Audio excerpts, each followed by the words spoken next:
on resilience is about to begin. Please welcome the president of Pace University, Stephen J. Friedman.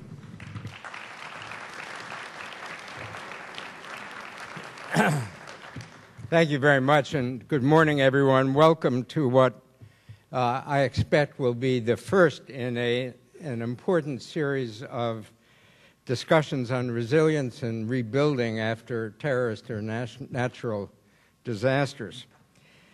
This conference originally grew out of some discussions between Dr. Joseph Ryan, the chair of PACE's program on criminal justice and security, and the head of the graduate program in Homeland Security, and his friends and colleagues at the Naval Postgraduate School's Center for Homeland Defense and Security in San Diego.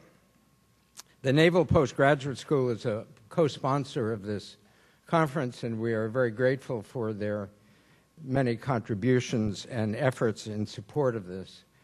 We're also very grateful for the financial support for the conference from the Boeing Company and from Target.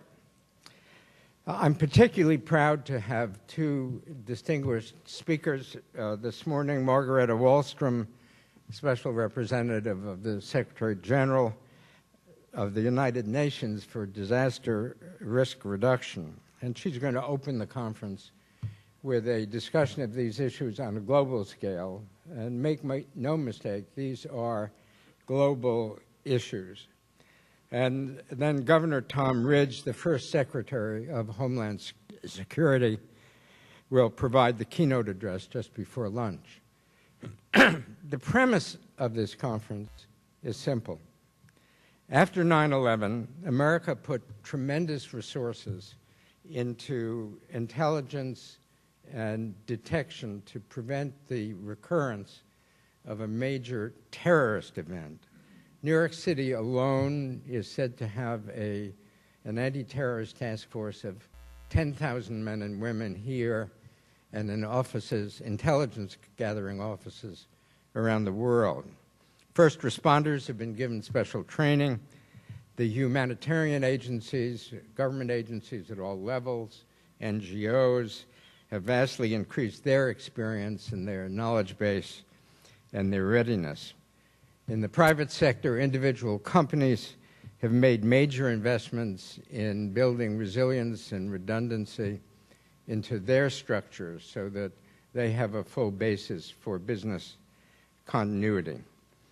Those efforts have been largely successful, and since 9/11, America has not had a recurrence of a major terrorist event, although we have had significant natural and man-made disasters. So what's left to talk about? Because we're dealing pretty well with the first two stages of the response to a disaster. First, law enforcement and emergency response, and secondly, humanitarian response. What happens after that? If I may be permitted a little hyperbole, the third stage, rebuilding, from a planning and infrastructure point of view, seems to me to be a kind of a black hole. And the larger the size of the rebuilding challenge, the blacker and deeper the hole. This is a stage in which the resources, the know-how, and the primary responsibility are all in the private sector. All in the private sector. But in the case of a major disaster, the public inevitably continues to look to government for leadership and the investment of critical funds when the market is unwilling to assume unknown risks at an acceptable price. The worldwide record in dealing with this third stage is, to me, not a good one. Exhibit A is the amount of time and the level of disorganization that has attended the rebuilding of the World Trade Center site. Just a few blocks from here, the rebuilding is now going forward in a very exciting way, but it's 10 years after the event. Exhibit B on a larger scale is what seemed to me as an outsider to be a chaotic process in the rebuilding of New Orleans. Exhibits C and D, although they fall in the emergency phase rather than the rebuilding phase, was what seemed to me the incredible lack of effective cooperation between government and business after the Deepwater Horizon blowout in 2010 and the Fukushima Daiichi reactor disaster in Japan last year after the tsunami. So when Dr. Ryan mentioned to me the premise of the proposed conference, I was fascinated by the number of questions that I thought as just as a reasonably well-informed layman, couldn't answer, and which he suggested he didn't think the experts could answer either. It's perfectly clear that what is required during that phase, what's required to rebuild after a major disaster, is some level of real partnership between the public and private sectors in which the areas of primary responsibility of each are clearly defined in general terms in advance and accepted and understood. So where are we on that? Who is thinking effectively about the allocation of responsibility among different levels of government and between government and business? Note that here we're beyond law enforcement and we are beyond humanitarian responses. Which are the government agencies responsible for helping to coordinate rebuilding? Do they exist? Can you name them? Do we leave the challenge of design and coordination in the rebuilding of a major sector of a big city to local zoning and planning boards? At what point does that massive process become a statewide or a federal responsibility? Is there any existing infrastructure around which public-private partnerships can be created in real time when disaster strikes? Is anyone even thinking about what they would look like? And let me give you just a couple examples. One has to do with insurance recoveries. How do we streamline insurance recoveries to make funds available for prompt rebuilding? Or do we have a repeat of the World Trade Center experience in which that was left essentially to private litigation? Is there a role for the federal government in that process or state government? How about financing rebuilding? Even if the banks stand ready to extend credit for reconstruction, is there a necessary financing role for federal or state government in rebuilding infrastructure? Are government guarantees or backups required because of the level of uncertainty? And I haven't even mentioned the long-term health care effects. There's been a lot of attention paid to the role of healthcare providers as first responders. But how about the long-term effects? I just returned from a trip to Burma. In 2008, Cyclone Nargis killed 140,000 people in Burma. It left countless thousands homeless and injured. Are we prepared to deal with the long-term health effects of a major earthquake in California, for example? Asking those questions is kind of fun. Answering them is not only difficult, it can be a little scary. I don't expect that this conference is going to answer those questions in one day. There's clearly too much work to be done and too much intellectual groundwork to be laid. But my expectation is that the conference will identify the major questions to be explored and that it will lay the groundwork for a series of smaller industry-based discussions among critical public and private actors that will do two things. First, identify the important questions that have to be answered and lay out a method of developing options for answering those questions. And second, perhaps outline a structure for operational public-private partnerships to function in each major industry area if an event occurs. So that's our challenge for the day. I look forward to it. It's now my very great pleasure to introduce Glen Woodbury, who is director of the Naval Postgraduate School's Center for Homeland Defense and Security. Mr. Woodbury served as director of the Emergency Management Division for the state of Washington from 1998 through 2004 before joining the center. Please join me in welcoming Glen Woodbury.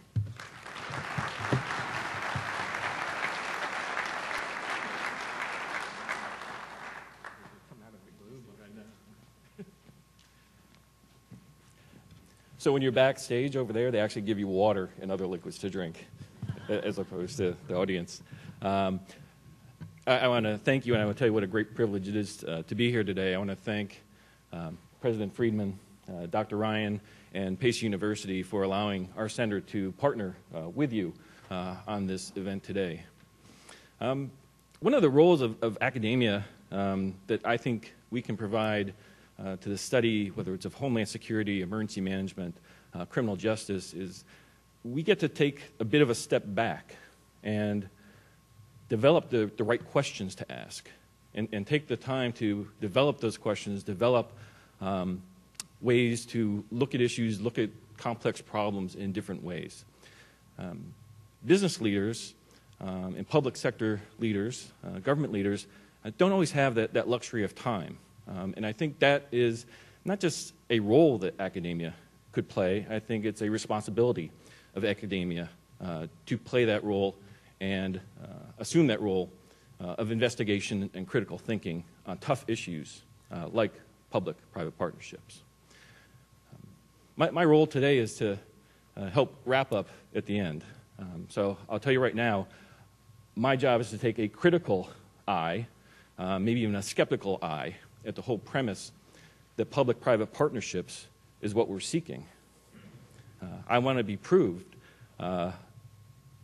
that some relationship between the public sector and the private sector is going to advance our resilience, our preparedness, our response in the face of disasters. I'm looking towards the questions that we should be asking in the future and in future sessions. Albert Einstein, I believe, is credited with the following quote, and I'm sure I'm paraphrasing this. He said if he was given 1 hour to save the world, he would spend the first 59 minutes defining the problem and the requirements, and only the last minute looking at the solutions. And I would offer that in terms of what we are trying to do with public-private partnerships, we may only be in the first 5 to 10 minutes of that investigation. I think there are a lot of successes out there. I think there are a lot of emerging practices. I don't think we know yet what the best practice is, let alone have we defined what it is we're trying to accomplish with this endeavor. But this seminar, this event, this workshop today will help us get us from minute 10 to minute 11 or 12. And I'm really looking forward to that. And I want to thank Pace University, President Friedman, again for inviting us and allowing us to participate. Thank you, and have a great day.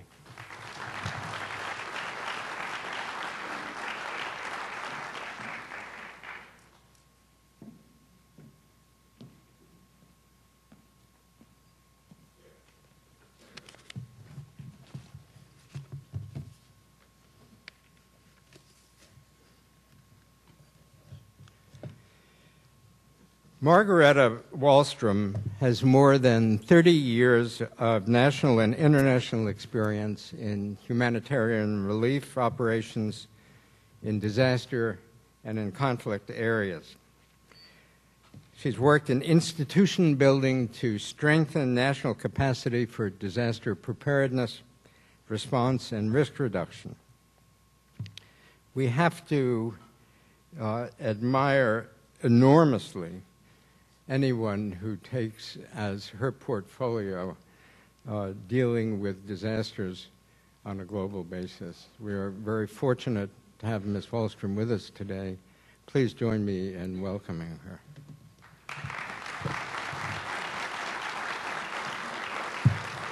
Very cool.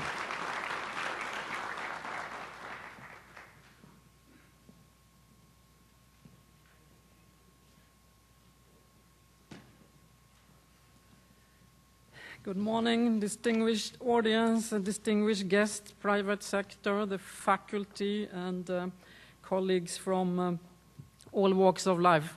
I'm very honored that I've been invited to contribute to your important conference today to discuss risk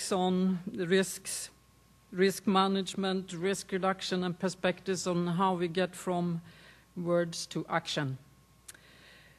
More than 40 years that have been done mainly in the science and technical community on hazards, natural hazards and risks means that we know a lot about how to reduce the loss of life, social and economic losses due to hazards, and it's created a significant body of knowledge. So what is the challenge really? Why do we feel that we are not making the progress that we ought to do? I think that's been my experience now. It's to turn this knowledge into practical action, to make it available, to adjust it to emerging issues and to the very rapid evolution of society and our global community. And in fact, maybe one of the critical issues is how to overcome perceptions, and very strongly held perceptions, about the other and the self, so to say. This sounds very philosophical, but it has to do with what we value most in life. So your presence here today and your interest in this conference, I take it as a very strong message that progress is being made, and a progress that we together can accelerate so that within 10 years we will have been able to change many of the practices that slow us down and separate us instead of bring us together. 2011, regrettably, what was a new record year in disaster losses. The global reinsurance company Munich Re has calculated $380 billion in economic losses, two-thirds higher than in 2005, which many of you here will remember was the previous record year globally. And two-thirds of the losses in 2011 was from two large earthquakes in Japan and in New Zealand, affecting not poor and highly vulnerable countries, but very rich and very complex and highly exposed societies. And I think that's the red flag that goes up for us. How do societies that are highly complex in rapid evolution and with populations with very high aspirations, how do they prepare for things that we don't really like to think about? Nevertheless, while the losses were the highest in economic terms from the two earthquakes, the 90% of all disaster events, and there were many, of course, during last year, were actually as normal, produced by weather one way or the other. It was drought, hurricanes, cyclones, floods, and you will remember many of those. Research that we have published in the UN report on global assessment of disaster risk shows, and I'll just share these figures with you to put perspective here, that over the past 30 plus 1 or 2 years, the global population has increased with 87%.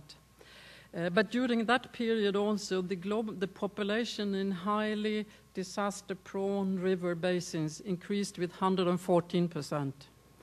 And during the same period, the population increased in highly cyclone or hurricane vulnerable coastal areas with 194%. I think the message is very clear, doesn't need much underlining. We are putting our economic, social, cultural, and business assets in the most vulnerable areas of our countries. And I don't believe that we are yet considering what kind of measures we need to take to instill to mitigate the potential impact of all the risks that we are generating there. We are talking a lot about cities and urban development these days. That's very good. Cities are the places where they generate most of the global economy, but they also generate and accrue most of the global risk, which you can hear from what I just said. Economic losses from disasters today, globally, are growing faster than the GDPs of countries. Any country in the world today affected by a disaster has a hit of, it depends on the country obviously, of in 2 to 15% of the GDP. And you've seen over this past year and a half how this happens. But what do? We record this and we move on. And there is really no substantial and strategic change of how societies do their business. Risk is in fact accumulating and increasing fastest in the middle-income countries. Why? It's very simple, because their economies are growing very fast, their infrastructures, but the institutional legal frameworks are not growing as fast. It's an imbalance. Whereas in very wealthy countries, where in fact in substantive numbers the losses are the highest, we have statistics say strong frameworks and strong operational mechanics to deal with the losses. But nevertheless, I think it's fair to say that we must agree that these are losses that we can, to a very large degree, with better practices, in fact mitigate and decrease the impact. So many countries have in fact made progress over the past, I would say, 20, 25 years in improved preparedness and early warning systems. It may not sound like it sometimes when we read the news, but compared to where we come from, there's some radical positive improvements, not least in East Asia. In fact, if you look at China, Vietnam, these countries, and you see how they evacuate the population, you can also imagine the importance this has for their economies. But you can also see the cost of doing these operations every year, and several times a year in many times. So while we, and that's very important, because that's a deeply held moral driver for lots of the things that all of you do and we do, getting much better at saving lives. I fear that right now we are still losing ground on the economic losses and the physical losses, and also on the political losses, the political costs of not managing disasters and crises well are in fact going up everywhere in the world. And some ministers that I do listen to in public fora, they are very clear on this these days. They say, we know we can lose our jobs if we don't get this right. Hence, some of the evolution that we can see in many countries on legislation, on better management, and giving a higher priority to risk management and disaster risk reduction. Now, one of the main drivers of disasters is, of course, weather. And you, I'm sure, are following, like the rest of us, the lack of progress in concluding a major global agreement on reducing the warming processes of the world. Action is postponed, so I think we have to still plan for the simple model that was given to me by a few climate scientists quite a long time ago, when I asked them what can we expect, and they say more of the same, more extremes and more unpredictables. I think that's what we see. How to plan for the unpredictability, the collateral impact are probably these things of how do you actually organize yourself to plan for the things that you neither want to imagine but also can't really imagine, since we clearly are improving our ability to deal with these things that we can imagine. One of the paradigm shifts that we've gone through, the President mentioned here in the United States and for the larger part of the world as well, 9/11, of course, was a paradigm shift in how we think about risks and threats. But the paradigm shift in the disaster relief community and for many countries was the Indian Ocean tsunami, a recent one. There have been others, of course, which really changed the way governments and people around the world looked at disasters, natural disasters, as they tend to call it. And my sense, at that time I was still in the relief community, and the challenges and the questions that were asked were really very significant in the sense that this now became everyone's concern and everyone's business, and suddenly it became very evident that In Sweden, we could lose thousands of people in Indonesia, and the impact that, I'm using Sweden since I come from Sweden, that had a significant impact on how Swedes see risk and what are the obligations of the government of Sweden and the private sector of Sweden to understand and manage this. So all this has helped to move us into a completely new arena of collaboration. So just after the Indian Ocean tsunami, in fact pre-planned, but became a very different event, 168 governments met in Kobe, Japan, and agreed on what was then called the Yoga Framework for Action. It's a 10-year action framework, 2005 to 15. And this framework, it's an entirely voluntary framework, but it guides action for building and strengthening the resilience of nations and communities, as it's called. That's in fact the title of the framework. So it features very strongly the idea of resilience, how to strengthen communities and countries and decrease their vulnerabilities and exposure. And a very fundamental for today's discussion part of this framework is precisely that to succeed in this requires all parts of society.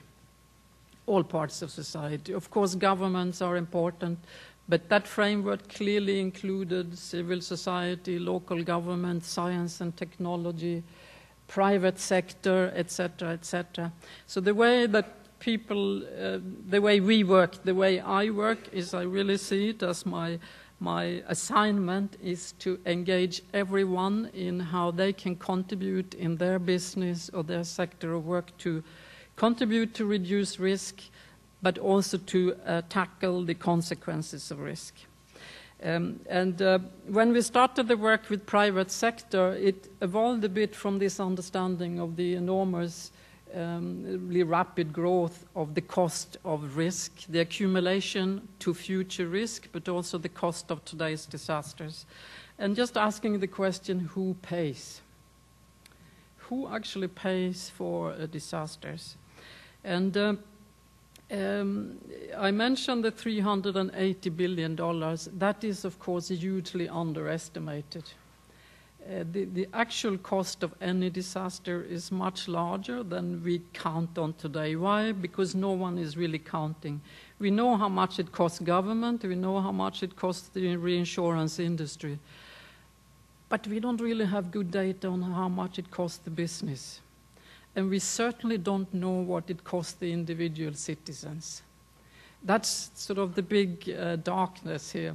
So how much do you pay as an individual citizen? If you are lucky, your house is insured, but sometimes it's not because maybe you don't have enough money, so you insure your car instead.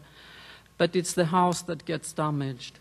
So all these losses, what is it? It's a consequence of our very short-term, traditionally short-term view on what a disaster is. It happens, we address it, 6 months go, recovery, reconstruction maybe a year and a half, and then we move on to other things. I have gone back to places where people 10 years ago had big disasters and asked them, what do you remember from, when you look back, what were the important things for you? I went to Kobe, Japan, in fact, and I went to India to some communities. And what people said was slightly different, women and men, in fact.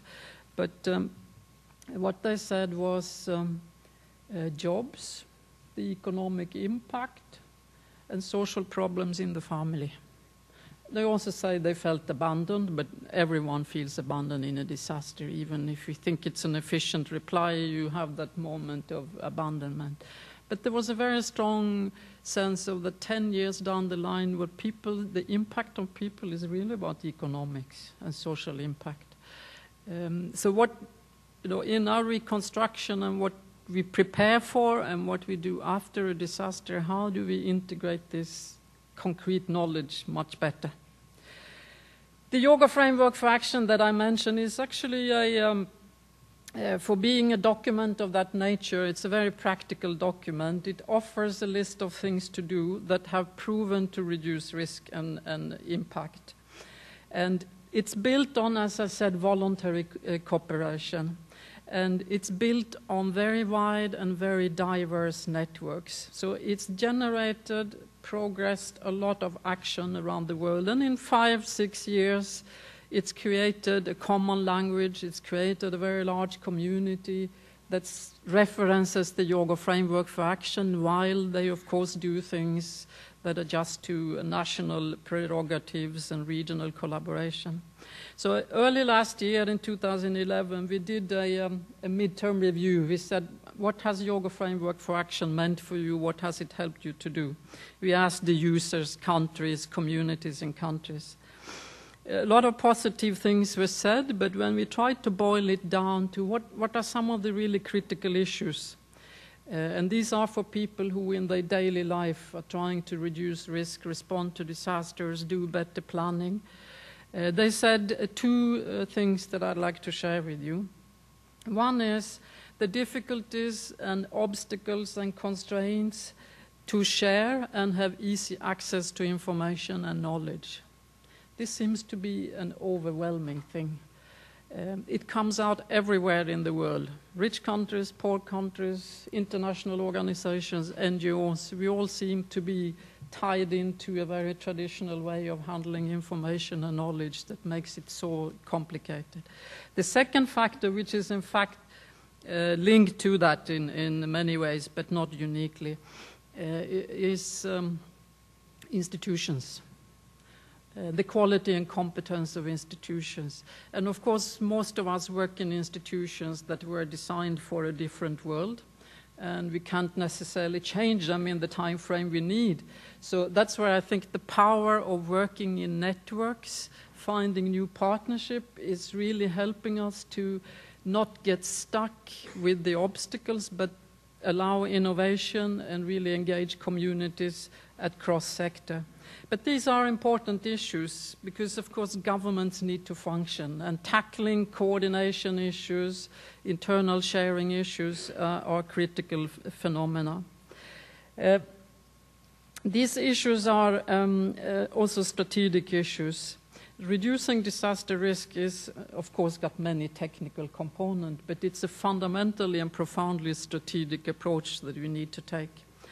And it requires a high level of authority in any country to change from seeing this as a set of technical issues to say this is a strategy that needs to really bring in our country, all of the country, and to become an all-of-society approach, the way we have to tackle it. Some countries in the world, including United States, I know are thinking and working about resilience strategies along this line of all of society, but it is a bit of a novelty, and it is going to tackle these institutional issues for sure, and it has to find a way of tackling the information sharing issues.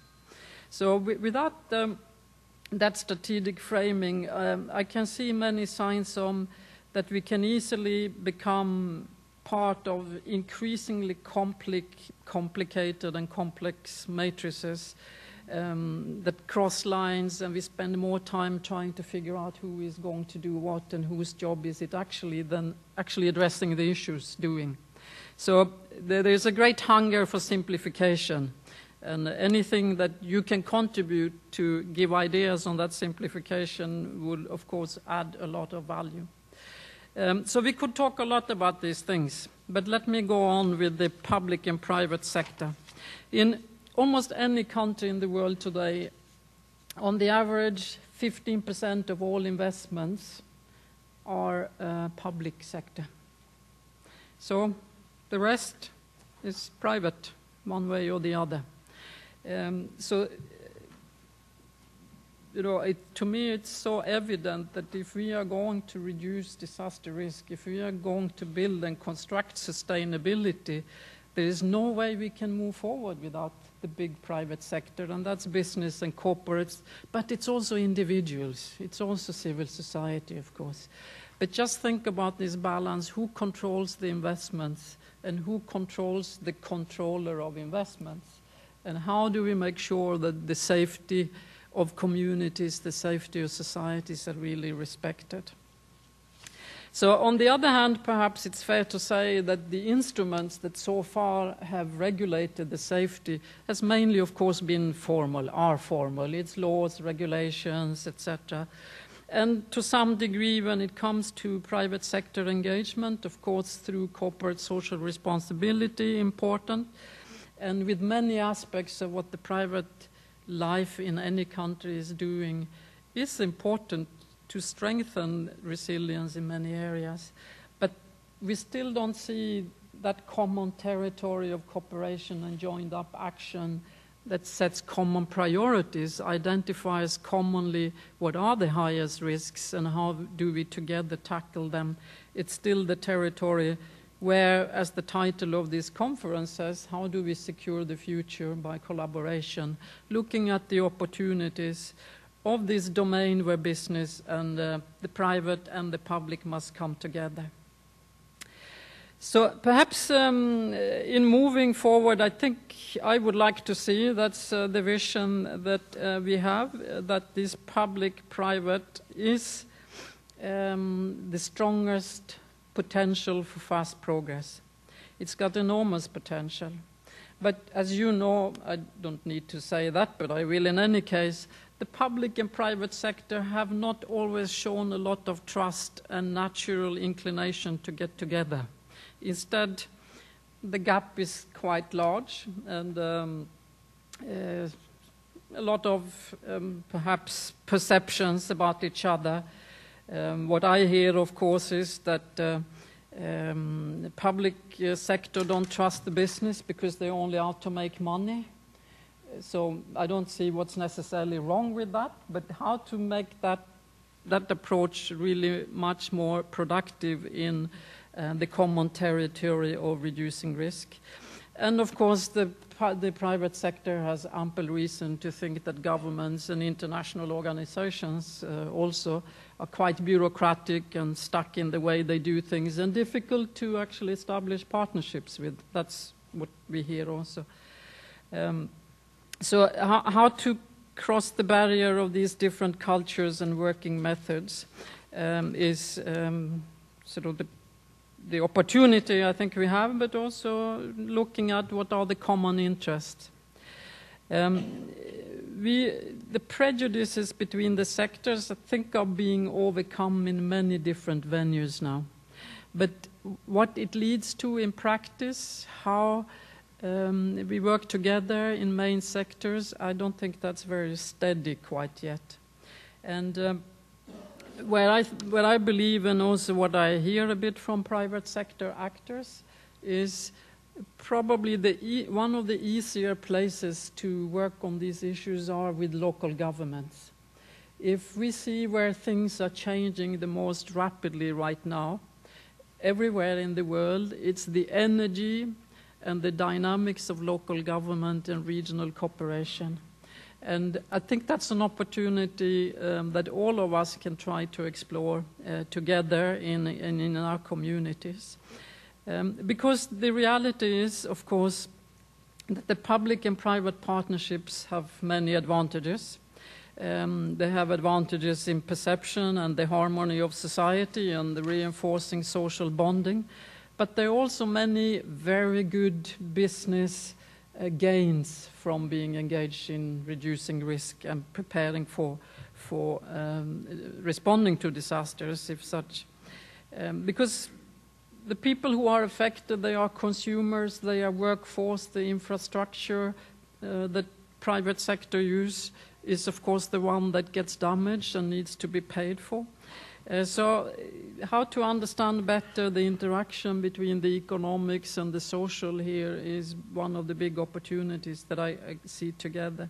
My fear at times from having participated in many conversations is don't stay only with the disaster response and recovery side. This is, of course, very important, but also see an enormous opportunity in reinforcing society's ability to withstand and rebuild itself after the impact of a disaster. And that's in many sense a very different issue. It's a lot less high profile. It has a lot to do with basic things like planning, engaging the community. It's got the quality control of infrastructure. It's the opportunity of the public and private together to have an impact and control one of the major risks that impact people's life in disasters, which is corruption. So it's got many, many opportunities that can give opportunities for profiling what we do, but doing it maybe in a different way. And I have no doubt that in times like this, give another 10 years, that the highest profile reward will be for those that predict, prevent, and anticipate, and can really help us to mitigate some of the huge impact of disasters. So as you hear, I'm arguing a lot for shared responsibilities, and in assuming those social responsibilities and responsibilities for the resilience of a community or a country, that each one must bring their competences, their resources, and go a bit beyond the classical boundaries of what we are and how we operate. I think, and what I hear also from many of the private sector partners that we are working with, that in fact the private sector is extremely well positioned to advocate for the resilience thinking because of its direct relationships with customers, suppliers, and everyone in between, and can have a huge impact on its own choices of how they do business.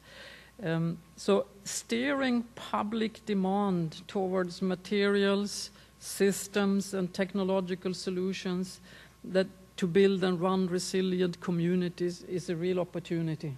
And I had this conversation with a very credible person, I would say, someone who manufactures cement. And I said to him, well, you know, one of the biggest killers in the world is buildings. They collapse, they kill people. So what do you do in your industry about cement, about steel, about all these things? And he was the one who said, I see it as my personal challenge to try to work towards improving the quality of cement and convincing customers that don't want to really ask for better quality for cement that they should do that, because we are of course driven by people's consumer choices. So all these conversations need to go down to not nitty-gritty but really choices of markets and governments and private sector. We have, just to round this off, in I said our organization, but our organization is really a large network with a small nucleus at the center, because we really depend on working with private sector, with parliamentarians, with local government, with civil society, with governments. They are the ones who are the driving force in their parliament, in their businesses, and in their communities. So we are encouraged. We have a private sector group that have started to work on along these lines in their business areas. They are looking at how can they open the opportunity for other businesses to join this, to think through, to learn together, and to teach us and to teach others about the opportunities. And there are many of them. And of course, there is a lot of insurance, there is a lot of construction, there's banking, there's communications and IT, but it can't stop there. We have to continuously expand this argument. I'm sure you have followed some of the practical examples of the impact on business over the past year in Australia, in New Zealand, in Japan, of course, in Thailand with the flooding. So you know the enormous costs. And what do you think from your practitioner's perspective, if you are not one who decides about business? I asked in Thailand, do you think all these businesses that have been flooded now and lost a lot of money and time, are they going to leave Thailand? And first they say yes, and then they say no, we don't think so, because the cost of moving is too high. And instead we will take a deep breath and say, this will probably not happen again in the next 50 years. It will happen again, much before 50 years, because Bangkok is an impossible city. And the natural flow for all the water that generates in Thailand every year is being blocked by all these canals already that are in Bangkok that no one is cleaning and keeping open, and you build houses on them because there's so many people live there. So we are building cities that actually generate the disasters that then destroy their viability. So there are engineering solutions to this, but there are also many other solutions. But not ever think that it's not going to happen again in 50 years, because it will. And once you've seen it, you will see it again.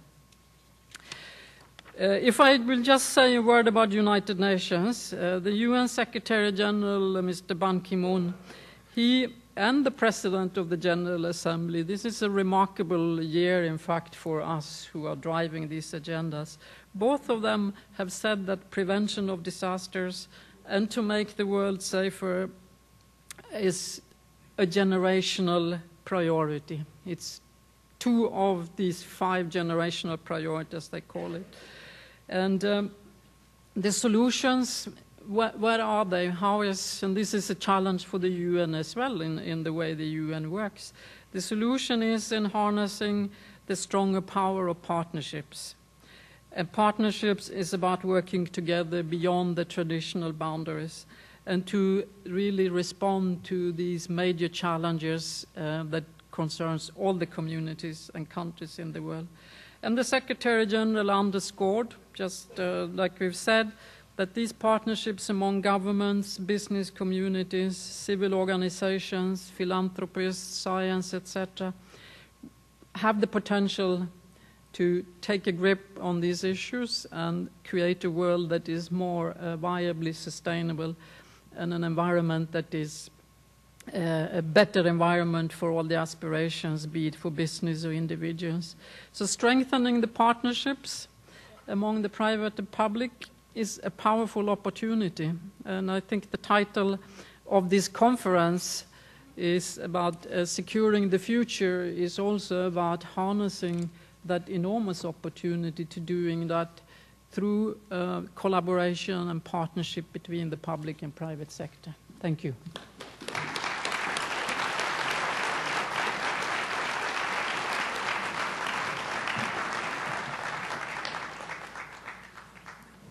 Okay, John, go. You're on. Mic on? Go. Please welcome Dr. Harriet Feldman, Interim Provost of Pace University.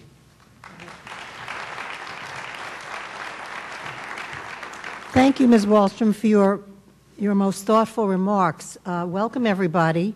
It's my pleasure this morning to introduce our very first panel of the 4. This panel will focusing on the challenges and opportunities present in leaders in the private sector.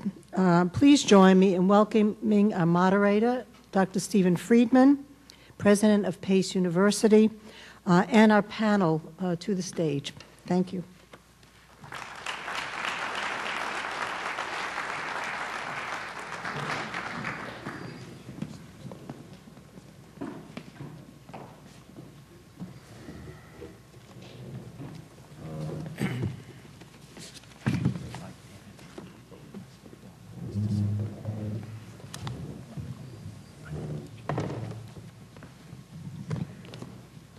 Thank you very much, Harriet. Let me begin by a brief introduction of our 3 very distinguished leaders in the business and healthcare industries.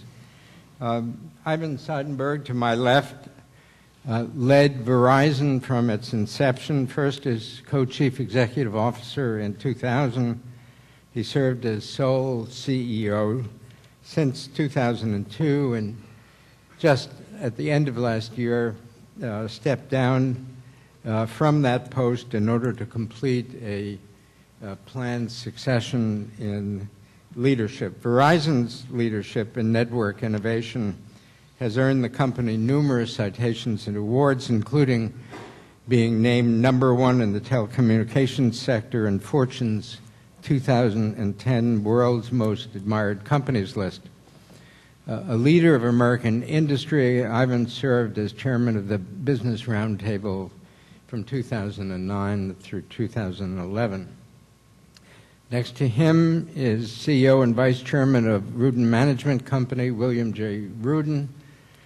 Bill oversees the Rudin real estate portfolio of more than 10 million square feet of Class A office space in New York and 20 luxury apartment buildings. He is one of the real estate industry's strongest and most influential voices.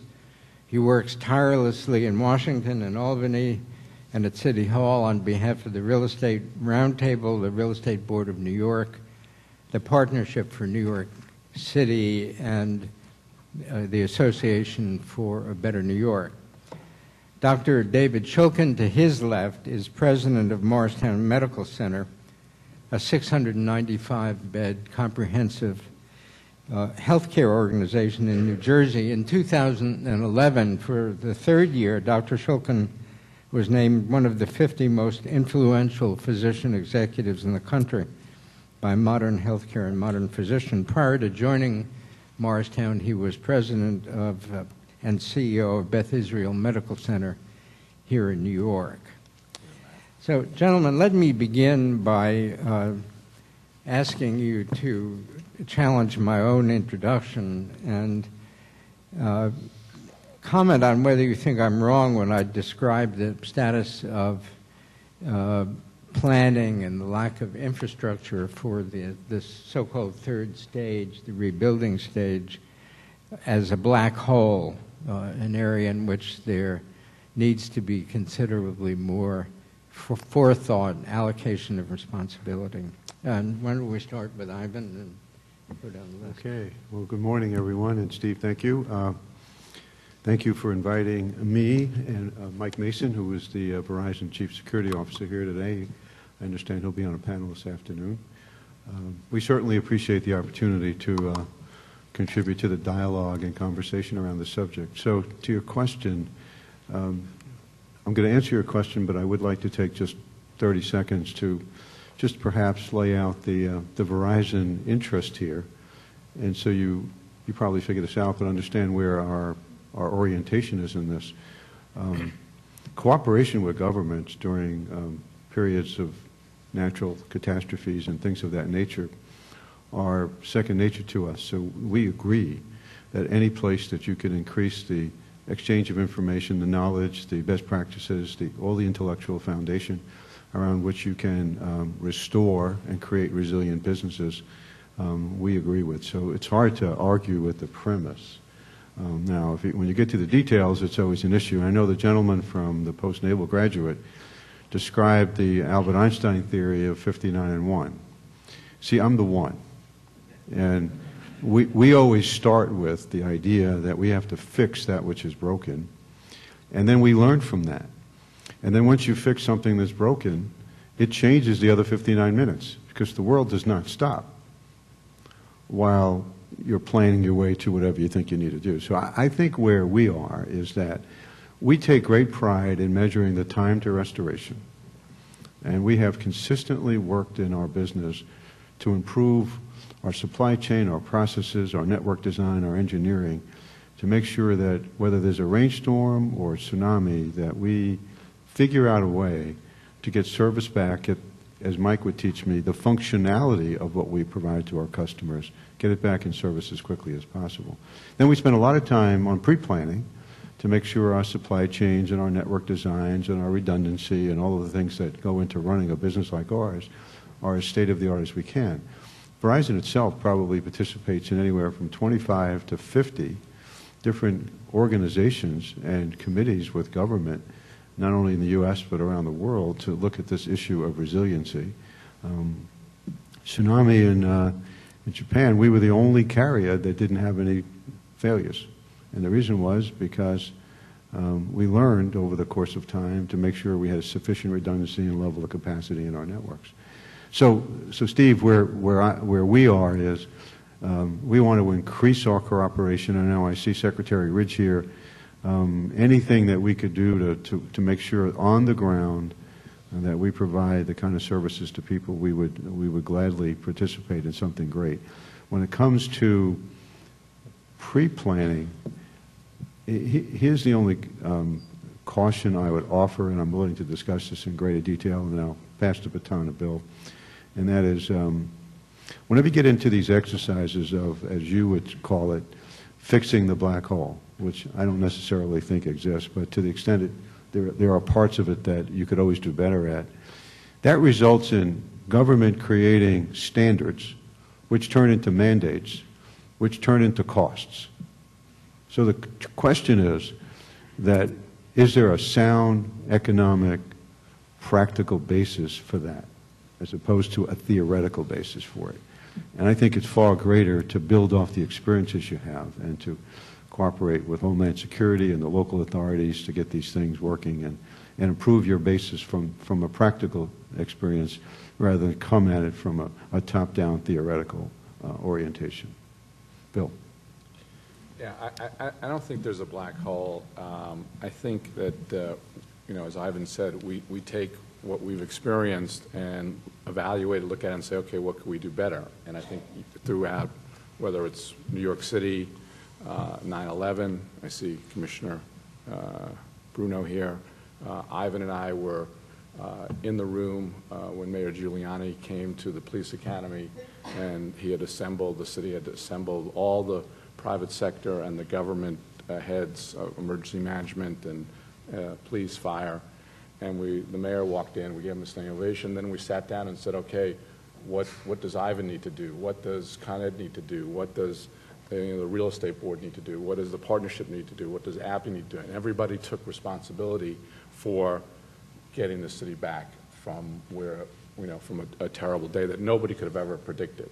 And, you know, can you look at the rebuilding of downtown? You just walk out of your building and you look up to one of the great icons of New York City, the new Gary building, and what that means symbolically and what else is going on downtown. Could have been done quicker, yeah, but in the end of the day, you're going to have over $20 billion, and thanks to Secretary Ridge, who was involved at that period of time. And that money is been spent in a very, I think, appropriate way, and the infrastructure that is being rebuilt is going to be better than ever. And for Ivan, he had to spend a lot of money, but he also had customers. We went from 20,000 residential population to over 50,000. So it worked. It took a little time, and people had to have faith and commitment. But I think in terms of also diversification of you know, particularly medical situations, we've created in a project not too far from here where a hospital closed. It was terrible, but the economics of running a full-scale hospital, an independent hospital, and the old infrastructure, the infrastructure was totally inappropriate for today's medical delivery systems in a cost-effective way. And North Shore LIJ is coming in, adapting a building, and it's decentralization of medical services. There are huge medical trauma ones in the city.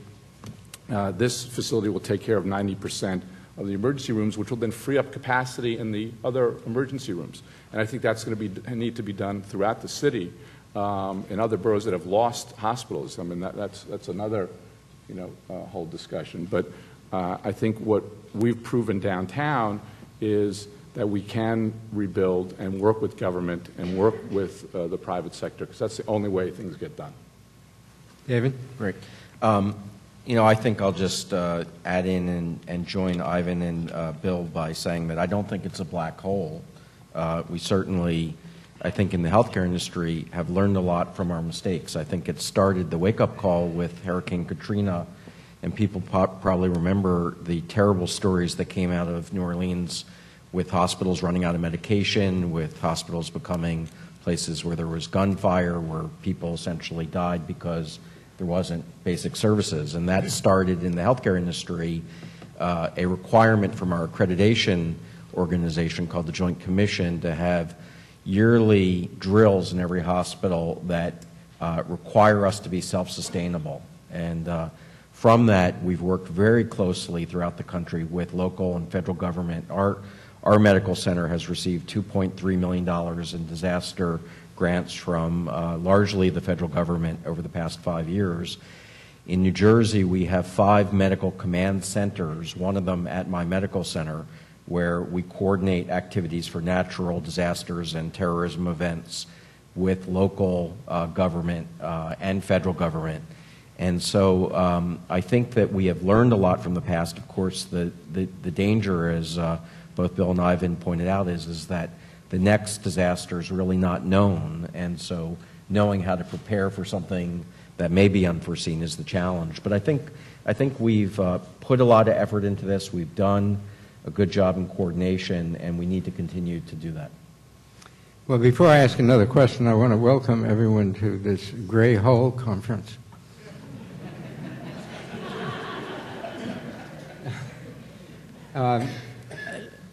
Let me test your responses by asking whether you would feel differently depending upon the scale of the problem. I mean, the World Trade Center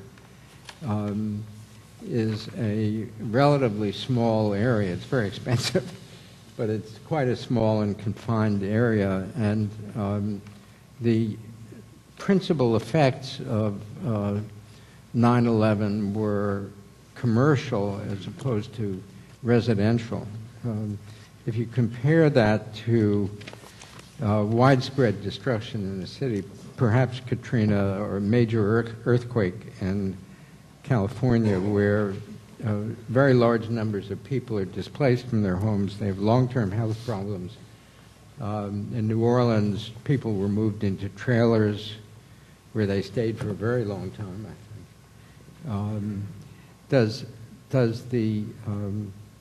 Would your views change in the event of that kind of a problem? Not to us, Steve. I think, look, perhaps I could answer it this way. Because we were involved in the hurricanes in Florida, Katrina, fires in California, 9/11. I mean, our company is nationwide. We're there. We look to government right away to help prioritize restoration activity. So we were one of the first ones into New Orleans after the hurricane, setting up. And again, we do what we do, but we coordinated with Walmart, we coordinated with IBM, we coordinated with all of the firms that participated. So the private sector rallies to these things pretty quickly, and how you deploy your resources and the level in which you engage. Now, I think there's more politics when you get into it because of the retail effect. And therefore, issues become, for example, I'm not rewriting history, but, FEMA took a beating in New Orleans when, in fact, it was the same organization that did a really good job here in 9/11 and a good job in California, a good job in Florida. So what was the difference? The difference partly was the local and state, local governments in Louisiana weren't prepared for these kinds of things. So we could do better. There's no question. But I don't think the retail commercial issue would be a determinant factor, other than there's probably more politics involved with when you get into a consumer issue. I mean, not to disagree, but there was a significant residential population impacted. The people who lived in Battery Park City and people who were already starting. We had worked very hard from the mid-90s again with Mayor Giuliani to redefine what Lower Manhattan meant, and that went from a fully commercial sector to a 24/7 where you had a mixed-use population, and with that comes other responsibilities: open space, schools, parks, healthcare. So we were in the midst of a huge recovery from 30 million feet in 1991 vacant to back to a very vibrant community, and then 9/11 happens, and we had to step back and do it again. But we had already worked with government. We had worked with the government to make sure that we had created the right environment downtown. The private sector did. So, I think. Again, we can look back and say, could we have done this right, differently? But look what you have today. Now, New Orleans, I can't really talk about New Orleans just from an outside perspective, but obviously, that was the example of the extreme. And I think Ivan's right.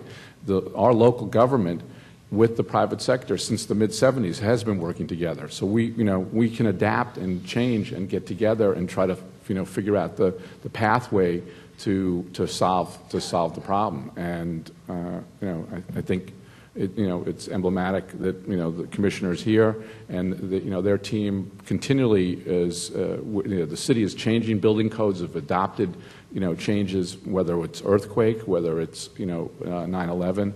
So that's the other thing. When you have a government that's functioning properly, city, state, local, then that when you have a disaster, things get done a lot more efficiently. I think that, Steve, I took your question to be, how prepared are we depending upon the scale of the disaster? And, I will say, having run several major hospitals, that my current hospital, Morristown Medical Center, is probably the best prepared hospital for a disaster I've ever been at, thanks to, we just have a terrific director of security, Alan Robinson, who just has prepared us. But just to give you a sense, if a major disaster happens, we have 10 days of supply of medication, fuel, food, and other supplies on stock. Most hospitals don't carry that level of supply. We have 750 doses. If there was a nerve agent released into the atmosphere, we could treat 750 patients. We have 2,800 doses of Tamiflu if there's a pan-epidemic. We have 30 burn caches in case there's major burn victims. But those are very, very finite, limited supplies, and we are much better supplied than most major medical centers. We are a level 1 trauma center for a 40-mile region in New Jersey. We have 2 helicopters that can only do 20 patients a day if you're running your helicopters all day long. So if there is a major, major disaster, we're going to run out pretty quickly, and we're a better stocked hospital than most.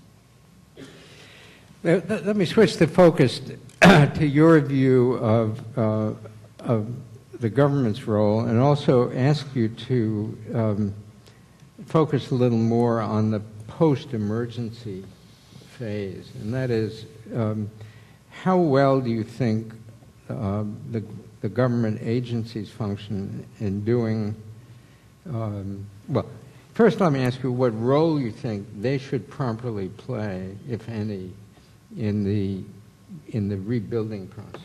So we're beyond the emergency. We've taken care of the immediate medical problems. We've given shelter, at least temporary shelter, to people. We now have a large population of people whose businesses have been destroyed, whose houses have been destroyed. What's the right role for government to play in planning the future for that population of people, many of whom have no money, and so many of the mechanisms many of the market mechanisms aren't going to be effective in helping those people?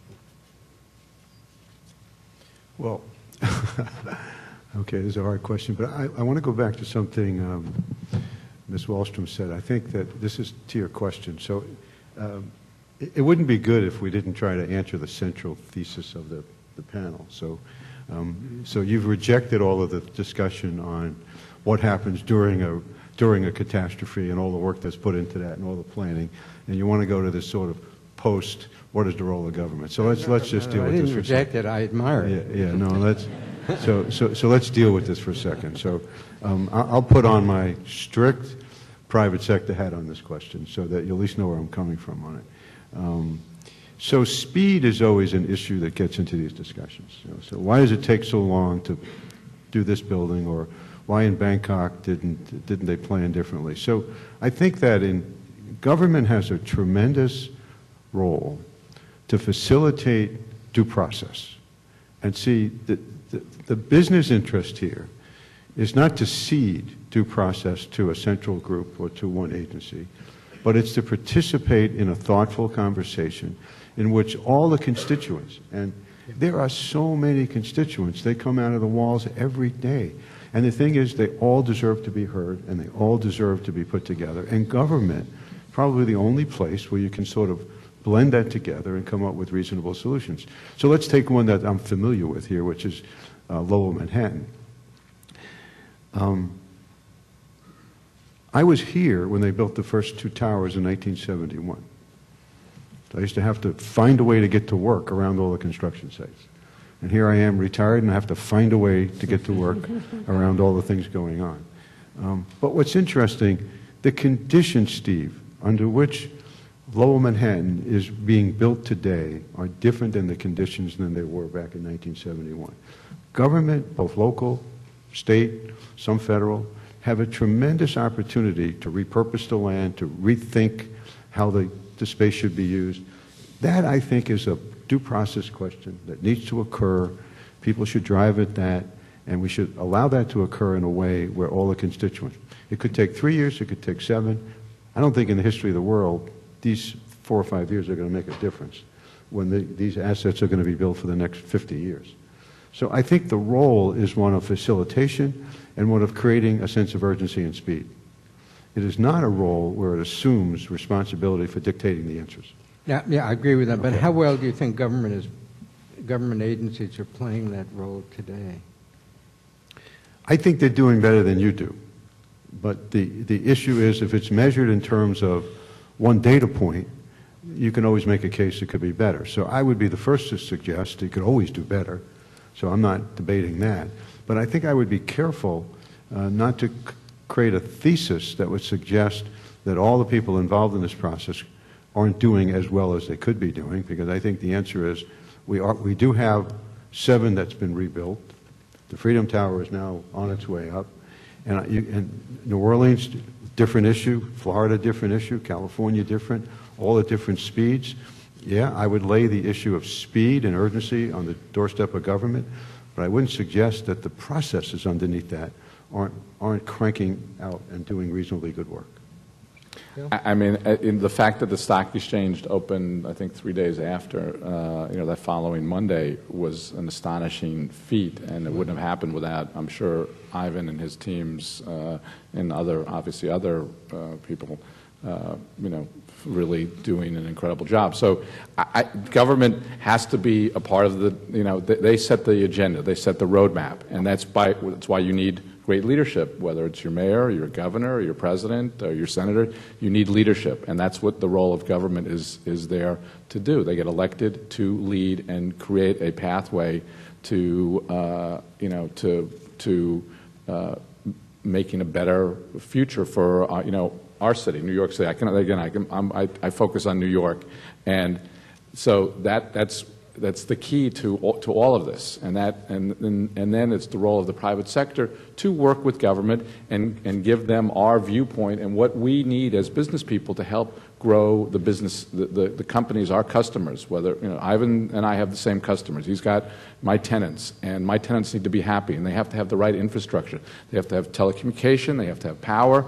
Efficient power. They have to be able to get their people to work safely every single day. We need to get them into the building and up the building safely every day and down, and provide the heating and air conditioning and the environment for them to do their job, to pay their taxes, to hopefully make a profit, and pay their taxes, and put the money back into our society. And so that's what we do. And the longer it takes for them to get up and running, the less productive they are, and not good for society. So I think government understands that.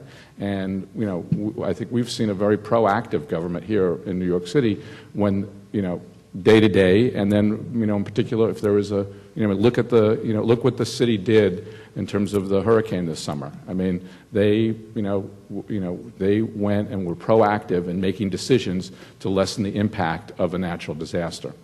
And luckily, the storm went a little bit east, and the city was not impacted. And I think that was a tremendous lesson for everybody in terms of preparedness and understanding what it's going to take if there is something really bad that does happen. So, can we do things better? Yes, but I think we've got a lot of best practices established. David? I think when it comes to, you know, the post-event and rebuilding infrastructure, this is a situation where healthcare may be a little bit different than the private sector, particularly not-for-profit healthcare. We do not have the ability to raise capital, and the capital that would be required to rebuild massive healthcare infrastructure the way that private industry or the private sector may. So I think when you look at the major disasters that have happened in the hospitals, the earthquake in California and Katrina, in both examples, in the case of the Ronald Reagan UCLA Medical Center, government did need to have a major role to rebuild that medical center, and also in New Orleans. And I cannot imagine that if major disasters happened, that we wouldn't need government assistance to get the infrastructure back up. One last question, and that really revolves around the levels of government that are most appropriately involved in this process. Is it your view that it should be the lowest level of government that can be effective, so a city if possible, and then a state with the federal government playing more of a backup role? It's my understanding that FEMA actually has a leading role through the rebuilding process. So just in terms of your own experience in dealing with various levels of government, where do you find the biggest frustrations and the most effective functioning? So, David, you start. Okay. We'll do something different. Okay. We actually look at all three, local, state, and federal government, as absolutely critical players to coordinate with, because they provide different things. The local government for us are those first responders. So we are doing training exercise with their sheriff's departments, with our local police force. We actually do a lot of work with our local fire department. The state level actually in healthcare does a lot of planning and does a lot of assistance in training. They do get support from the federal government, but then we work through the state agencies in order to do our training exercises and support. And we also look to the federal government for things that the state can't provide. So, for example, the hospital industry, believe it or not, is a target for terrorism. There have been 65 hospital-specific alerts issued since 9/11, particularly with ambulances coming in, and now a concern even about children's hospitals, which we have a children's hospital about. That would be a great place to do a terrorist event. So we do coordinate with the FBI, and in fact, I spent 9 weeks in a training program with the FBI in what's called the Citizens Academy, learning exactly the resources of the federal government and how they could coordinate with us, and it was a terrific exercise. So all three levels of government are critical for hospitals. Yeah. I mean, there's no question. I mean, having less, bureaucracy to deal with, the better. But the reality is, again, go back to the Trade Center. You had the city of New York, you had the state of New York and the state of New Jersey because of the Port Authority, and then you had the federal government because they came in, and so the HUD was the main funnel of most of the money. Some of it went to transportation, some of it obviously went to infrastructure. So, but that's the price of if somebody's giving you significant money, they want to make sure it's being spent properly, and a lot of it was coming from the federal government. And that you have to work within the guidelines and the rules, and that's I'm on the board of the Lower Manhattan Development Corporation, and John Whitehead, when he ran it, did an incredible job. And there was a lot of tough decisions that had to be made, and you had to deal with local, the community, the city government, state government, federal government, and so, but that's the way our society is, and you have to adapt and be proactive in working and reaching out to your constituents to create the plan and then implement the plan. So you have to work with everybody. So, Steve, I'm here to help. So on this question, will be surprised. Some of you might be, and I'm going to make sure I'm correct as I look at my guy Mike to make sure I'm okay. But like in a lot of things, this whole subject is more ripe for federal preemption than it's ever been. So I think the issue of government rethinking lines of authority, statutes, is probably a good idea. And I think because when you look at the uneven recovery, and you look at and almost every industry, whether it's banking, it's telecommunications, it's healthcare, at some point you end up globalizing the industry. And the fact you've invited a distinguished guest from the United Nations would suggest this is a global subject. So when we think of America, and I think when you created Homeland Security, it was the first step toward restructuring government around this. So to me, there's a clear set of things that need to be discussed about reshifting and changing lines of authority and doing more preemption over this field to increase the speed and increase the accountability. Yeah, and Steve, I'll even, because Ivan reminded me of the international role of this, at our medical center a few years back, we even invited in the Ministry of Health from Israel, and they brought a team to actually simulate a major terrorist event at our medical center of a bombing. And of course, unfortunately, they were expert on it. The Israelis are expert at this, and it was really the local police and others joined in this, and actually the Israelis pointed out a huge amount of information to us that we didn't have, and it was seen as a terrific event. So, any final comments? I'm told we are moving toward our coffee break. I want to thank all three of our panelists for bringing all the sunshine into my black hole.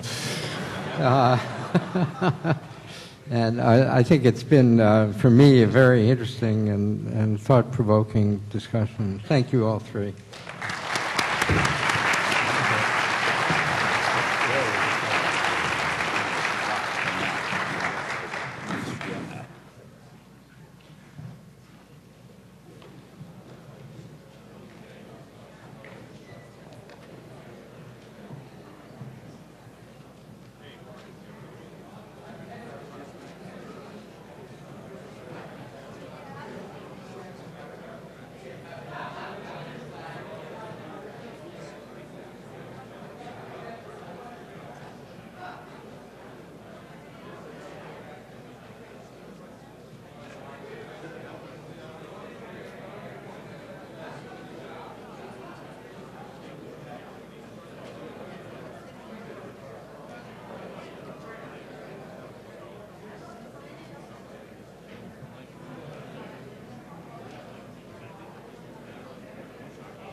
Hi, Nick.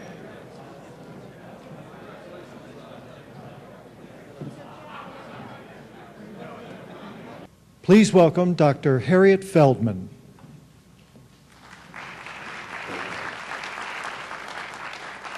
Thank you. Welcome back. We'll now hear from our second panel. I ask that you please welcome Phillip Palin, Director of Private Sector Integration at the Center for Homeland Defense and Security, and a panel of public sector leaders. Thank you.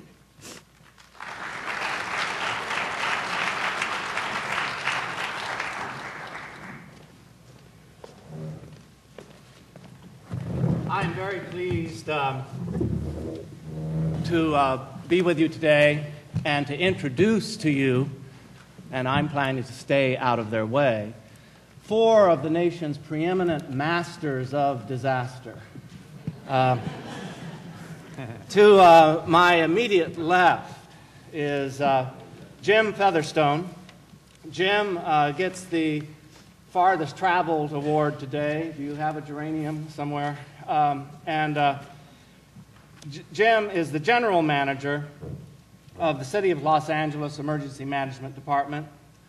To his left is Dave Kaufman, Director of Policy and Program Analysis for the U.S. Department of Homeland Security at FEMA.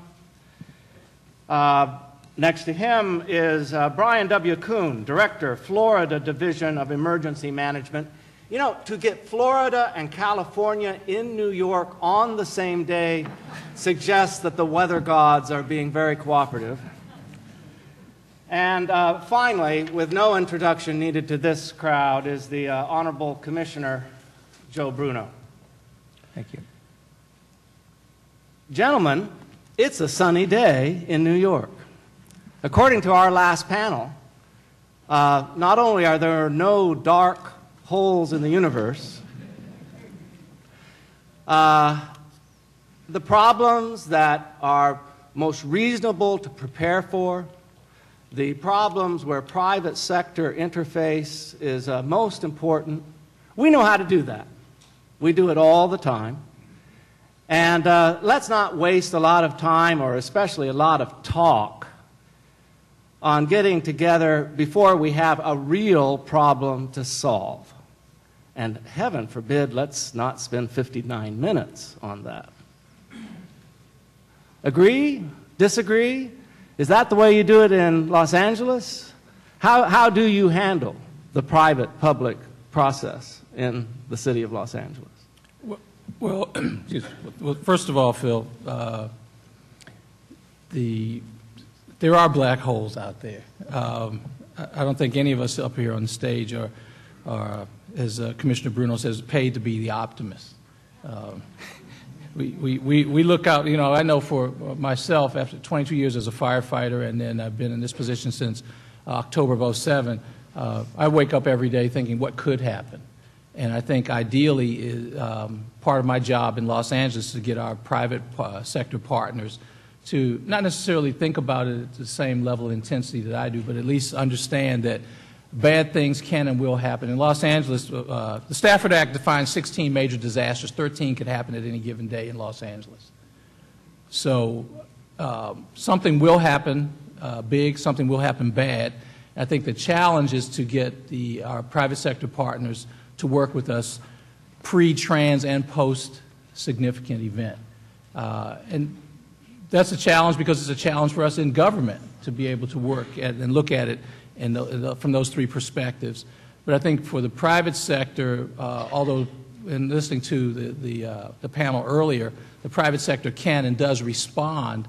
What are we doing in the pre or the advanced stages to be ready for this catastrophic situation, which we will face? I know in Los Angeles you've recently decided to organize a lot of your private-public interface around a not-for-profit foundation. Why did you choose that particular structure in Los Angeles? Well, it was easier. The nonprofit foundation, it's easier just for some time for government to get out of the way. And so our nonprofit foundation, the Emergency Preparedness Foundation, was an easier mechanism to advance this public-private partnership effort than it would be for government to do it itself. You know, we can't get out of our own way quite often, and just the mechanisms that we have in place under the auspices of transparency would impede that process. So our nonprofit foundation is able to do things with the same flexibility with the same flexibility that the private sector demonstrates that government can't always do.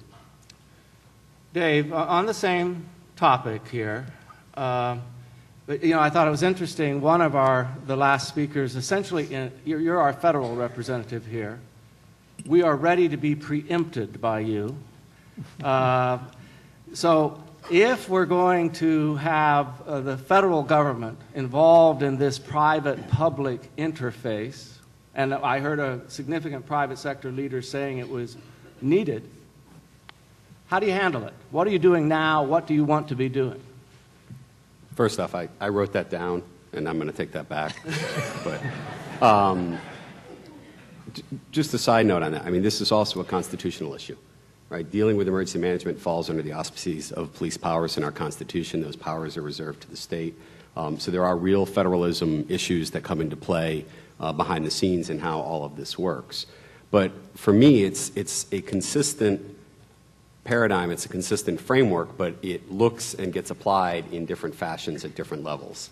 And let me explain what I mean by that. Our basic framing around approaching this issue of public-private is that this is not a problem space that is governmental in nature. It's societal in nature. Disasters are about people. Disaster management is a social process. Communities are comprised of government, private industry, civil society, with all the checks and balances that different sectors exert on one another and all the messiness that that entails. But that's life. That's the communities in which we live and work. That's how our society functions. And disasters impact all of that. So we all face the problems. We face them in different ways. We have different capacities to bring to bear. But we all face the problems. And so the question then becomes, how can you best organize the mechanisms to broach those problems? Ideally in advance, certainly in the middle of it, and then figure out the path to come back from them. We've started to take a very simple kind of question to any of those particular challenges, whether it's how do you feed people in crisis, or how do you deliver services of a certain kind. You know, the first order question I think that we ought to be asking is, who's delivering that service under normal conditions on an everyday basis? If the challenge you're struggling with is how to feed large volumes of people in a crisis, well, who was feeding people yesterday? The private sector, certainly, grocery stores, restaurants, et cetera. The not-for-profit sector, food banks, shelters, faith-based organizations. It's an incredibly large network. And so the question's got to be equally, for us, for government, the question has to be equally, what is necessary for us to help reconstitute those systems, if necessary? How can we help get them back online in the quickest way possible? And then what can we do to augment that, supplement that, and ensure that we're coordinating so that we're not all massing in the same place? We're delivering support to the same area and ignoring other areas, but that we're able to deliver the best overall outcomes to the greatest number of affected people in the shortest period of time. And those are hard challenges. Those require us to step back and think about who is involved, how are they involved, and what can we do beforehand? How can we build the exchange mechanisms informationally, coordination-wise, et cetera, in the moment?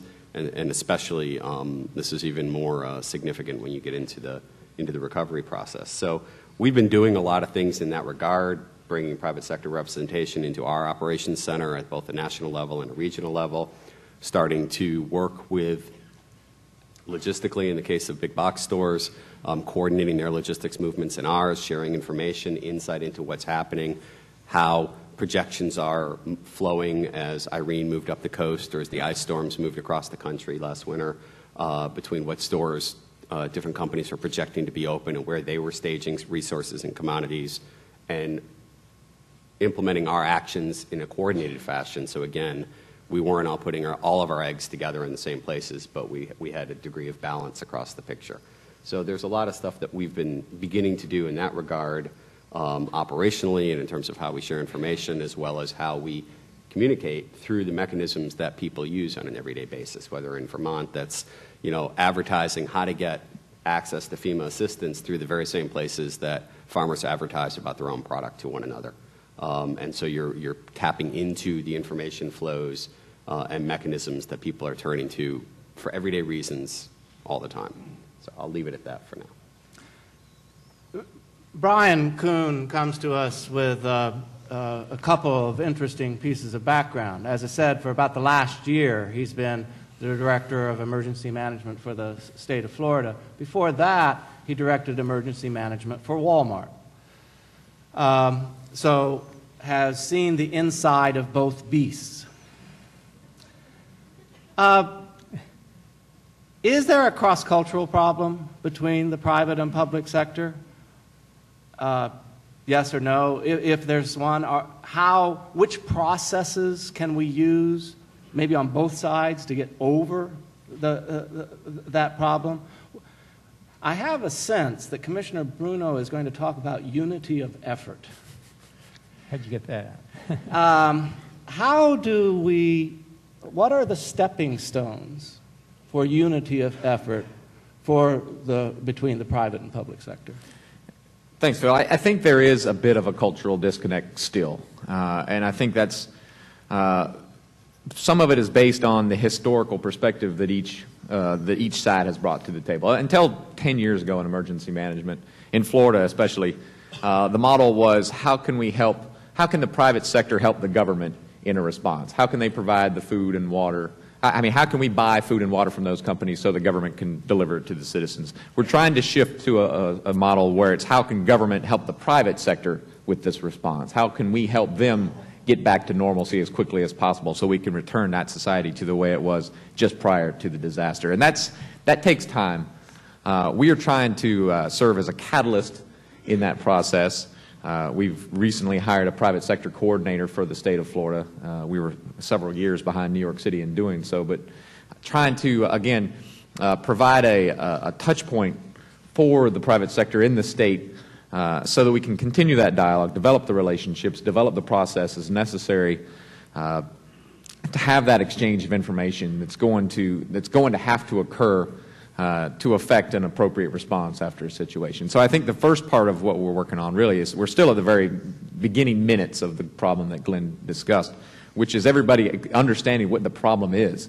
You know, what information does each side need in order to be most effective and be most efficient in this response, and developing the methods for sharing that information. So we've got a long way to go. We have a great idea of where it is that we want to be, but we're still very much in the early stages of making that happen. Is in Florida, and if you can compare or contrast this to your experience in Bentonville,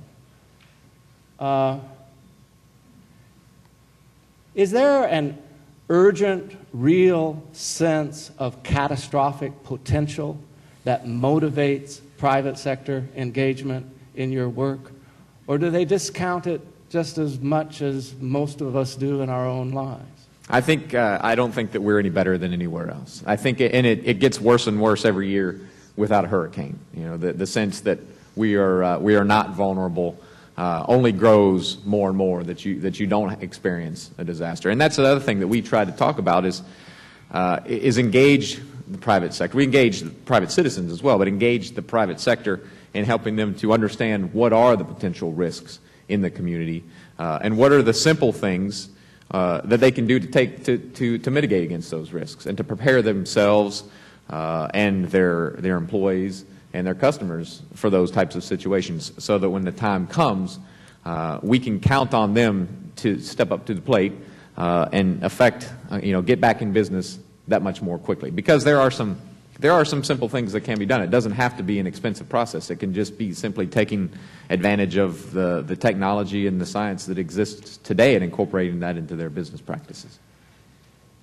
Commissioner, a couple of points and then a question.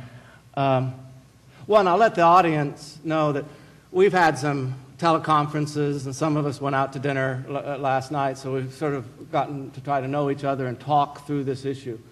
And those of you that work or live here in New York City, you should feel encouraged that three very experienced peers all agreed that in terms of preparedness and in terms of reach out to the private sector, no local jurisdiction is more mature or more professional than New York.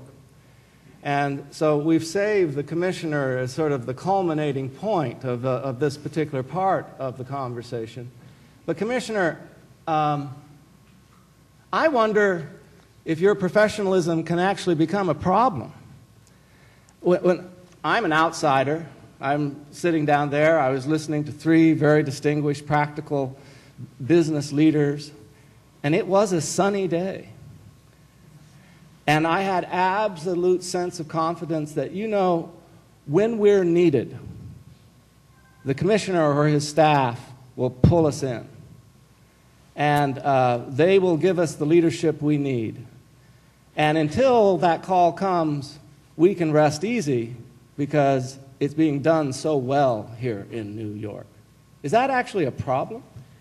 Well, the first thing I'll say is the people of the city of New York should feel comfortable because they have a police department and a fire department that is second to none anywhere.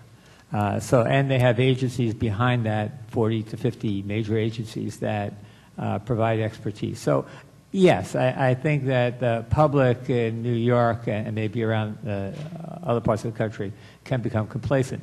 In New York, our folks expect more and more all the time. So while we have been successful in certain items, they think back to the blizzard.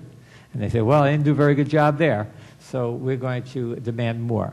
You know, Phil, we've heard a lot about it. I want to mention one thing, how we get a guy from California to come here, Jim Featherstone. I have to take him to dinner at Frankie's in Brooklyn. Carol got to Brooklyn. And then he comes, he loves that. As far as preemption, FEMA doesn't want any part of that. FEMA is not and should not want to take over the local role. All emergencies are local, and they have to be handled locally, no matter if the state or the local government like New York City, which is very resilient. But we don't want FEMA to forget that, the checkbook. We're going to need you at the very end, and we're going to need you 5 or 6 days down the road when we're going to create what I do want to talk about. Look, we've heard a lot here, and it's been very interesting, but I think we have to kick this up just a little bit. And what we need is a process. We know, ultimately, the federal government is very good at telling us what needs to be done to be safe, to be protected, to be prepared. And they're excellent at that. They do a great job. What the questions that were raised in the panel before is, what does this look like? What is the process we need to get this done? And the process is what you said earlier, unity of effort. Does it exist? My view, it exists in good measure in New York City in the Emergency Operations Center that we run in the city. Is it fabulous, great, the best ever? No, but it's at least a vision of what it should look like. And unity of effort brings in government, local, state, federal government. Brings in the private sector. It brings in the not-for-profit community. It brings in utilities and the regional partners and others that are needed. And it allows for shared planning, shared objectives, shared data, data sharing and information sharing, and for solutions are brought together by all of those sectors. That is the ultimate of what this process should look like. If you want to see it, come to the EOC when we're operating, and you'll get a good idea of what it looks like. Is the private sector there? Yes, they are. They have an ESF in our private sector, emergency support function. In other words, they sit there. We have now, I think, 13 different sectors sit there, 4,000, representing 4,000 organizations, representing millions of people who are part of it. The real question is, do we have unity of effort wherein everyone respects that that is the way we operate overall in this country? We do not. I think ultimately what we need to have is this has to become doctrinal. We're now running the process of developing PPD-8, Presidential Preparedness Directive 8. President Obama has put this out, and they are redefining preparedness in this country. In that process has to be, how do you do this? Not what you have to do. We know what we have to do. We have to redefine that. That's just nonsense. We have to figure out how we do it, and the way we have to do it is unity of effort. We have to make a process where everyone is in the process of decision-making and solving problems. We know one thing. David Slocum said this. You do not know today, no one here knows, and none of you out there knows, what the problems will be when we have a major disaster. They will not be the problems that we planned for. They'll be bigger and different and require more. The only way you can solve those problems is have a process that brings all the sectors together and allows them to share all that I've indicated, planning, objectives, information, and solve problems together. The benefit of unity of effort is it's not limited to one room or one table. It can be as big as you want, but it has one focal point. All of the sectors are there. And then through task forces and work groups, it goes out and solves problems. It even begins, as Jim likes to talk about, advanced recovery. I'm going to have a big discussion later today with the National Advisory Council about this whole issue as to whether recovery has to wait for a clean handoff from response. It doesn't. You start out from the very beginning doing this. If you have a process that allows that growth, that complexity, but then brings it back to the core element, the private sector and government, et cetera, decisions are made. Private sector is one of the main concerns is they're not part of the process.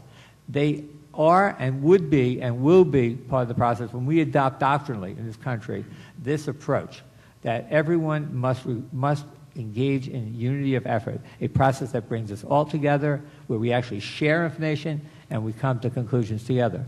I think it's more process. I don't think it's a matter of what we have to do. I think we all know it. Let me ask this, and I would like all four of the panelists, but start with the commissioner.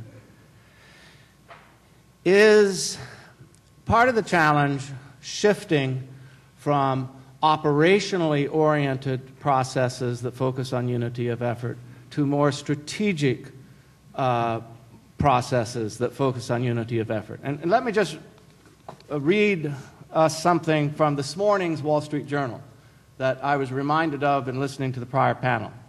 First paragraph.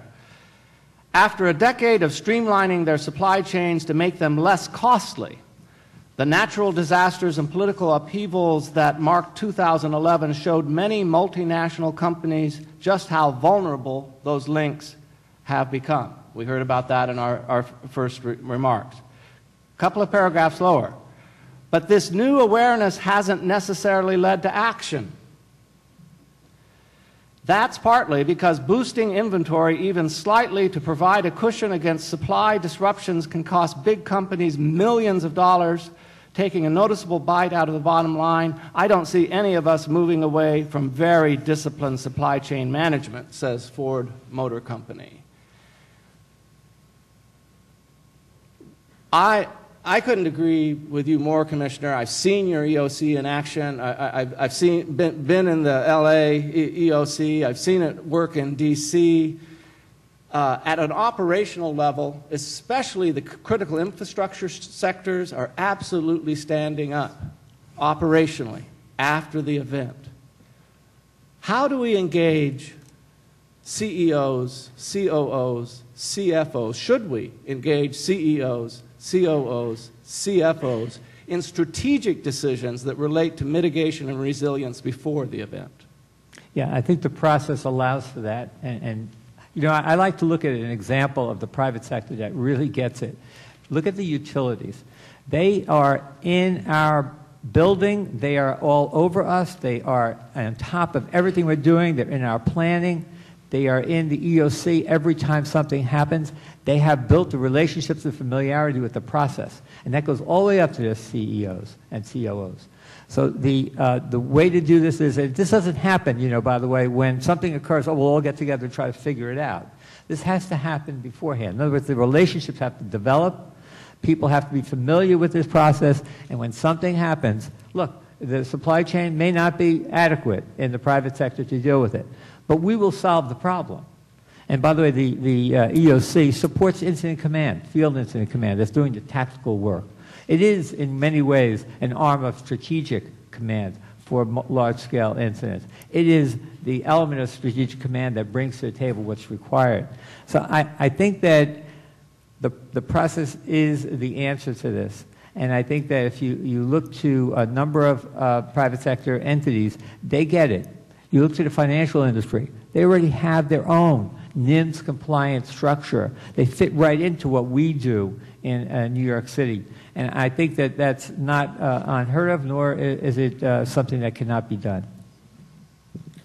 Phil, I think one of the things that is problematic for us is that we keep talking to the enlightened in this conversation. So yes, Verizon is very good at this process, and yes, the financial companies are very good at this kind of thing, and yes, some of the major retailers are very good at this kind of thing because they have the scope and they deal with this kind of thing all the time. But I think the statement that you read there, that's a financial decision that Ford makes based on analyzing their perceived threats versus the costs from adding some inventory to their supply chain, and they've chosen that based on financial costs. But I think there are times when they calculate that ROI, they're not perhaps weighing the variables appropriately, or they're not even sure what all the variables are. I take as evidence, I had tucked in my book here a Business Week article from a couple of weeks ago about the Thailand flooding that we've referenced a couple of times today, and it's an interview with the Chief Executive Officer of Seagate, and he talks about the disruption to the supply chain. And towards the end of the article, it mentions Luxo is thinking about requiring Seagate suppliers to be outside the floodplain. Well, that seems obvious that you should require your suppliers to be outside the floodplain, but it's not a positive statement. He's just thinking about requiring his suppliers to be outside the floodplain. After the event. After the event has already occurred. So it reinforces what Mrs. Wallstrom discussed earlier, is that businesses, just like people, tend to underestimate the threat, particularly on nice sunny days and in short time frame decision making. And we need to continue to have the conversation to help them understand what the real threats could be so that they can adjust their ROI calculations appropriately and design their businesses to be able to respond to these kinds of major events. Last couple of weeks, this panel has talked about ROI, or return on investment, more than I have heard ROI referenced since I got out of business school. And I don't know about a transcript, but I'm not sure return on investment was discussed in the first panel, which is that's an interesting contrast to me. Once again, in this morning's Wall Street Journal, one of the people were saying, well, if we're lucky, our return on investment is 0. Because what we're talking about here, it's certainly a low frequency possibility. I think the probabilities, especially in California and especially in Florida, are pretty high. The probabilities are high even though the frequencies are low. And when we're developing our return on investment strategies, we're not looking at how we can manage those most serious risks. Is that our job? You know, Phil, in New York, fire department, I was fire commissioner here for a while. We have X number of firehouses, and we base it on, and we have them located based upon response time. So we want the firefighters to get there within a reasonable period of time to allow for rescues, to allow them to get people out. Whether we have one fire, we have 10,000 fires. So in government, we look to that. Now, the private sector, they have a different approach, obviously. And they may very well, as Brian has just said, make a business decision that I can't have that much in the supply chain. That's precisely why you need a process that is going to solve problems. Yes, we need X, and Ford no longer can support that. But maybe Chrysler can, or maybe someone else can. And maybe we've incentivized, government has incentivized other industry to do certain things to prepare themselves so that when we need you, we look for you. For example, interim housing, we're trying to incentivize the industry to be ready if we ever need the thousands and thousands and thousands of houses we would need in this city if we got hit with a Category 3 hurricane. But the process is the one that allows you to go and move out from where you expect it might be, because if you didn't have them in, you didn't have Ford in the room with you, or you didn't have the private sector, you go to Ford, say, I need X, I know you were doing this in the past, we don't do it any longer, we made a business decision. You have them in the room with you all the time, and they're working with you all the time, and they're understanding the problems they have to face, and you're getting a good picture of where you're going to find what they no longer have. And that is what I mean when I say unity of effort. The private sector has to be part of that. The private sector has a role to play here. I mentioned Con Edison as one of the utilities that really works this business very nicely. The private sector has to step in. They have to understand the process. They have to recognize that they may think that what government is going to look to do is take their assets, take them and use them, and push them aside when we're finished with them. The fact of it is, if they're in that process, then their objectives are there. All right, you need my assets. I need to be up and running, and I need to be keeping that community alive, and I need to have my business running. So there are all these different objectives that come into this process that can be dealt with. You need a problem-solving process. Otherwise, you don't have this. You cannot solve these problems in advance. Dave, I know that FEMA is right now looking at a particular kind of maximum event? Are you involving the private sector in looking at the parameters of that private event? Is there a particular process that's being utilized? And yes or no, I hope yes, how are the private sector folks responding to the participation in that process? That's a very good question. So yes, we are scoping what we have characterized as a meta scenario, which is not any particular event, but is a composition of impacts that are representative of severe events, but by no means as bad as it could be. So to give you a flavor for what some of those are, 265,000 dead, 400,000 casualties, 1.5 million people needing life-sustaining commodities within 72 hours, population of 7 million in the affected area, covering multi-state, multi-region dynamics. There's a lot of other particulars to it, but that sort of is our defining of planning requirements that perhaps frighteningly are pretty well validated by a lot of what we saw unfold in Japan. And so, you know, we've looked very seriously at Haiti and at Japan, and at what would this really be like if it happened here, and what would be the scope of the problem. The reason we did that is to say we have outcomes we're trying to achieve. So take those numbers I just gave you and flip those into outcome statements. We need to put life-sustaining commodities on the ground for 1.5 million people in 72 hours. How are we going to do that? And that's not we FEMA, and that's not we the feds, that's we as a nation for what is a national catastrophe in that context need to be able to do that. And so we put those numbers into our planning processes, and one of the interesting, you know, sort of to the theme of much of the day, one of the interesting findings out of that is those processes don't naturally lend themselves to engaging at all the right places in and out of government in a way that lets us tackle how to actually execute successfully in that context. So I think for me, one of the big lessons from having done this is we have built planning systems that are largely designed around the stuff we are most frequently dealing with, and when we put the really hard numbers into those systems, we still struggle. And so I'm reinforcing, I think, some of what Joe has said about needing to rethink the way those processes work, who we pull in, when, where, and how. And I think it comes to the strategic question that you asked, which I think is very important. I think we are far more comfortable engaging around the practical operational issues than we are at the broader strategic issues.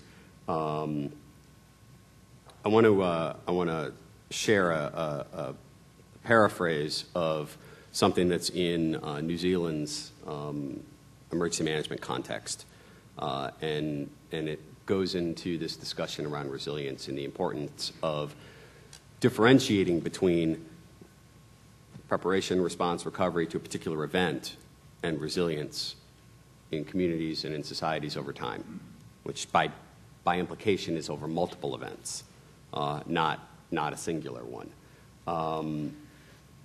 For me, we have not done enough work, any of us, at understanding what are the real motivating vital interests in different sectors and where and how do they overlap. And the point I want to bring up from New Zealand is the idea that disaster resilience does not exist in a vacuum. The disaster itself is just one variable in the equation. We're comfortable talking about how it interacts with the built environment to produce effects, but it also interacts with the social environment. And so disaster resilience is inherently interdependent with resilience in other contexts. Economically, certainly, socially, environmentally, culturally. And so what does that do to the cost calculation that you brought up?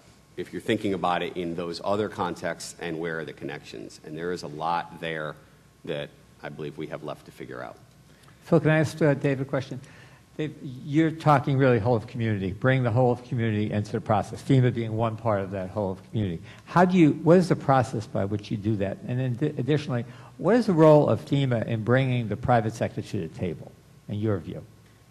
So I think that looks different at a tactical level in a particular incident than it does at a strategic level in dealing with architecting larger solutions for things that have yet to happen. But I think the principles are the same. I think it's who are major players and what are the interests around those major players, and how do you peel back the onion to figure out where capacity really exists. So when we were running through our national level exercise last year, one of the things that we were experimenting with was virtual business operations center connections, which were very informal and hastily formed networks, if you will. But one of the things that came out of that was the fact that 80% of the hotel rooms in this country, the video feeds, are fed by one company. Well, that's really good to know. If you work for that company. Or if you need to, or if you need to get information to people who are not in the communities in which they live in. Right. Right? And the splash screens, is what we're talking about influencing, the splash screen that comes on the TV when you turn it on in your hotel room, presuming that there's power. But nevertheless, there's all sorts of those sorts of issues, so that at a macro level for us, that's a place we need to be having dialogue, right? To your point earlier about building the relationships, developing the understanding, and establishing the protocols for how to connect to that capacity to get the word out, because it's not going to ever happen through any one channel. It's always going to be working through many. And then at a point-specific sense, it's in an affected community. When you're in the middle of it, where are the places that community goes? Where do people turn? Who do they turn to for support? Who delivers services? And how do you build the connections there? More often than not, it's a facilitative process, and it's a brokering process than anything else, but it's incredibly important. Jim, I don't think there's anyone from the LA Times here, is there? So I have a question for you. You still don't need to name names. But you're earlier on this process than in New York. And I've gotten some impressions from talking to you and your staff that you've been interested that some private sector players are naturally gravitating towards you and wanting to participate and hungry to participate. And I'm wondering, is there any pattern to either the sectors that they represent or the nature of what you perceive to be their return on investment? And then the second part of the question is, who's not participating even when you're begging and pleading for them to participate? I won't answer that. Maybe I will. Our participation, like I said, to date is varied, and interesting. We've tried to identify a pattern, and we can't at this point.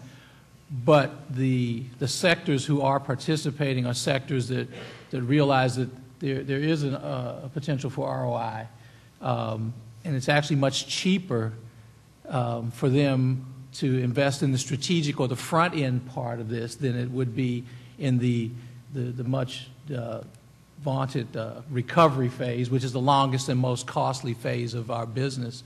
But the strategic part, I mean, in looking at this issue, the public-private partnership issue from the strategic perspective,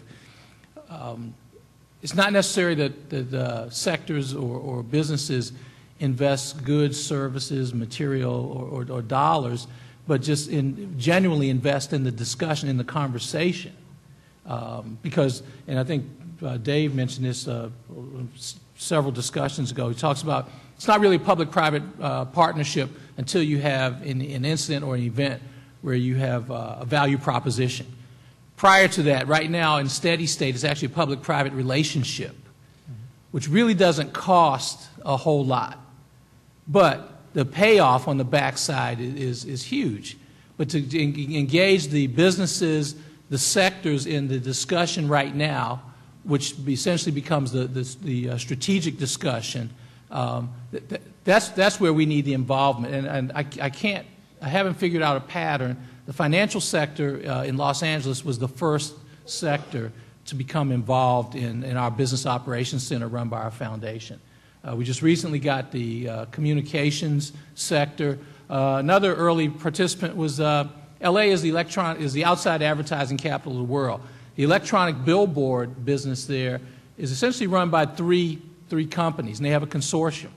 They jumped in right away. They saw a need for the pre, trans, and post involvement of their sector in the whole emergency management process. Why these particular sectors got involved ahead of time, I don't know. Or we haven't been able to determine it. We're very happy, but what we see is that we're able to hold them up and, to their colleagues or the other sectors and businesses in Los Angeles and say, well look at what this sector is doing, what that sector is doing. So it becomes I guess business always looks at success in other businesses, even if it's not the same business. And they're seeing a potential for success on the backside of this emergency management issues by investing early on in the strategic the relationships are important.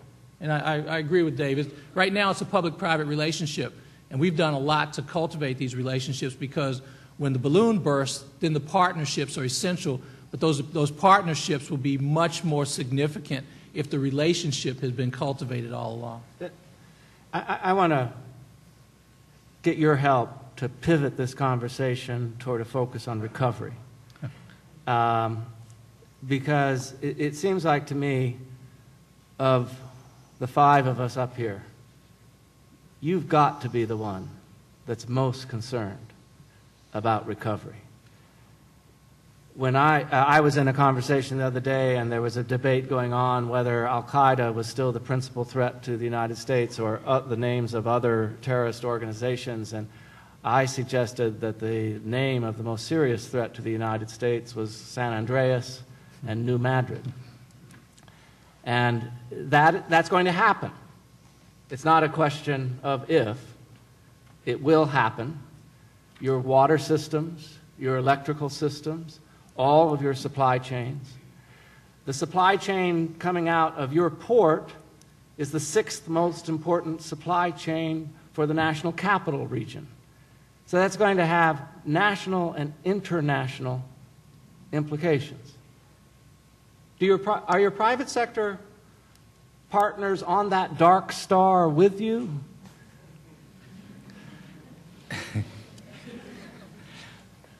Maybe. LA Times. Some are, but and this is a challenge we even face internally within government. What's your core service delivery challenge? For, let's say, in the city of Los Angeles, Rec and Parks, their core service challenge, their daily core service challenge is not emergency management, emergency preparedness. It's just like the petrochemical industry in greater Los Angeles, their core service challenge is not emergency management, emergency preparedness. The other thing is American business is based on just-in-time, the just-in-time business concept. I think a while ago in Los Angeles, as car-centric as Los Angeles is, I think there's about 8 days' worth of unleaded gasoline in Los Angeles. So if the Port of Los Angeles is occluded to some extent for, let's say, 2 weeks, vehicles will be parked on the roadside in Los Angeles. So you got the business issue competing with the emergency preparedness, emergency management issues. We would like to have more of our private partners, our corporate partners as we call them, see things, not the way we see them, but at least in the same direction, because the bad thing will happen. We know it will happen, and the recovery, and Commissioner Bruno mentioned the whole concept of advanced recovery. Advanced recovery is very easy compared to recovering in the moment. But selling that concept to people who don't necessarily, advanced recovery doesn't add anything to the bottom line for the next quarterly dividends. Advanced recovery will be significant post-bang. One of the things, one of the advanced recovery leaders in California is the city and county of San Francisco. In their advanced recovery plan, the first person they fly out of the city after the catastrophic earthquake is the controller. The controller flies back here, talks to the people who issue the bond ratings and says, this is our recovery plan. This is where we are today, tomorrow, 2 weeks, a month. This is what we're doing. We're right on schedule. Here's our insurance portfolio. Don't touch our bond ratings right now. We need to borrow money now more than ever. How much does that cost? Those are the kind of things we're talking about when we talk about this whole concept of advanced recovery. So we're working to convince our private sector partners that it really doesn't cost a lot to do this strategic planning, which advanced recovery is. It doesn't cost a lot to do this kind of planning in steady state, but the payoff on the days when the debris and dust are in the air is huge. Brian, how does he make that sell? You're the bilingual guy here on the table. You speak private, you speak public. How does Jim go back to L.A. and get those reluctant parties that neither one of us are going to identify yet? I haven't talked a little bit about it. There are things that governments can do to incentivize or even mandate behavior by companies, but those should be used sparingly, I think. I think one of the best ways to make this happen, and you talked about who's hard to bring to the table. Small and medium-sized businesses are hard to bring to the table simply because they are so focused on day-to-day operations. They don't have time necessarily to get involved with this. But if you exert the right types of pressure on them, they will. And the right types of pressure can be business-to-business pressure, such as Seagate requiring its suppliers to not flood, or insurance industry to business pressure by rewarding, putting into place the right processes, financial markets to business pressure, again by having the financial markets reward or punish companies, again based on their programs, and even society to business pressure by society and customers choosing to use those companies that prove that they are good corporate citizens and have a plan to be there for their customers and for their towns and their counties and their states after an event. So I think that's one way, is by government can do a little bit of it, but I think the rest of it is more of a societal and a private sector to private sector conversation that needs to happen. Commissioner, we have said that you have the most mature process that we know of. You've outlined the whole process. For the benefit of other public sector folks here, are there 2 or 3 keys of success? And while I recognize you're a due process kind of guy, Mr. Justice, are there attitudes? Is there a language? Is there a stance that the public sector needs to take if we're really going to seriously engage our private sector colleagues in a strategic discussion and process? I think incentives, as Brian points out, are great, and they're hard to get. Tax incentives and insurance incentives. We've tried that, and it has some success. I think that the language that I like to talk about is government can do things to help the private sector recover. The private sector's recovery is the path to which communities recover. So we should be, as government, and that goes across the board to all levels of government, we should assist the private sector financially as much as we can.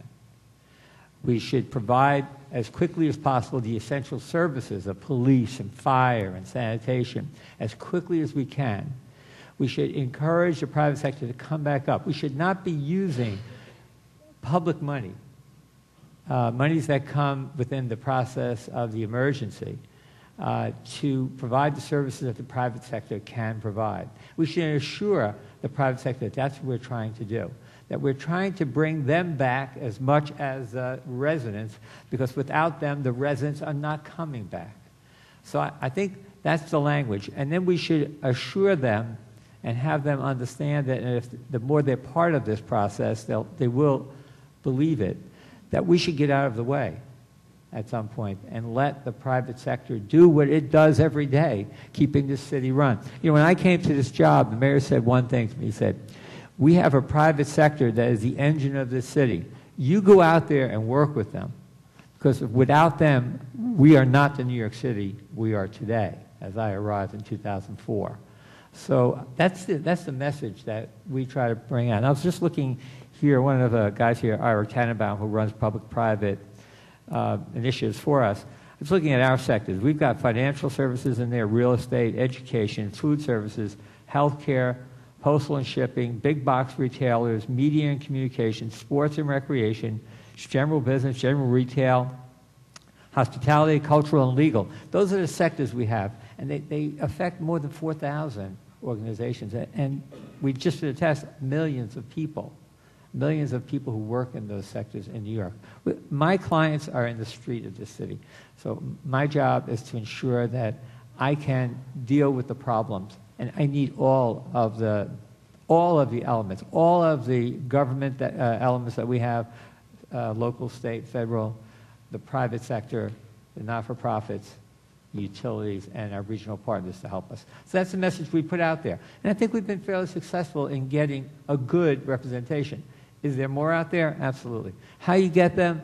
Maybe talking here today, people understanding what we're doing, listening to Ivan Seidenberg, who's a smart guy, who understands the problem, don't know what he means by federalizing the process. It just doesn't work. It's not what the federal government can do. They can't walk into communities and run emergencies. They can be there as quickly as possible and be part of that process. Does that answer your question? More than adequately, Commissioner. More than adequately. Phil's worried. Phil's been worried about us. He's saying, these guys going to be any good up here? No worry at all. And I have a final comment, but any other final comments from the panel? Dave. Just two, briefly. One, I want to echo something that you just said, but put it in context. So I heard from senior city officials in San Francisco, so a very large, complex metropolitan area that is planning for a major catastrophe, and senior city officials in Joplin, Missouri, a much smaller community that just suffered a very acute tornado strike, a devastating tornado strike earlier this year. And both of them had the same motivating observation, which is what I just heard in the mayor's charge to you. The idea being that we can't lose 40% of our population. And that, for them, because both of them attributed it as the lesson they took from New Orleans' experience in Hurricane Katrina, is that you could lose 40% of your population. And if you'd suggested that beforehand, people would have laughed you out of the room. But it can happen. And the decision processes by which citizens and businesses will decide whether or not to return, and how to return, and when to return, are of paramount importance in thinking about recovery. And so the question I would ask all of you and all of us is, what are the things government can do about that? Because that's a limited list on its own. You know, we talk about 85% of the infrastructure in this country being privately owned and operated. We talk much less frequently about the fact that the labor force in the private sector is over 90% of our workforce, or that there's all sorts of incredibly specialized technical capabilities that exist in private industry that do not exist in government, period. That's a big part of what went on with the Deepwater Horizon oil spill. Technical expertise that only existed in the private sector, and working through how does that get brokered and connected. So my final comment on all of this is my view is that we're entering an age of increasing risk, increasing complexity, and increasing uncertainty all at the same time. And that is a very wicked combination.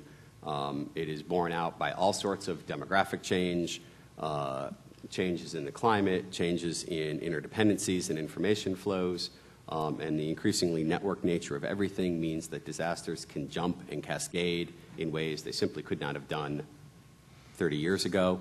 And this is an incredibly important discussion at a strategic level because the systems for coping with all of that have not caught up. 4 weeks ago, I was in Japan.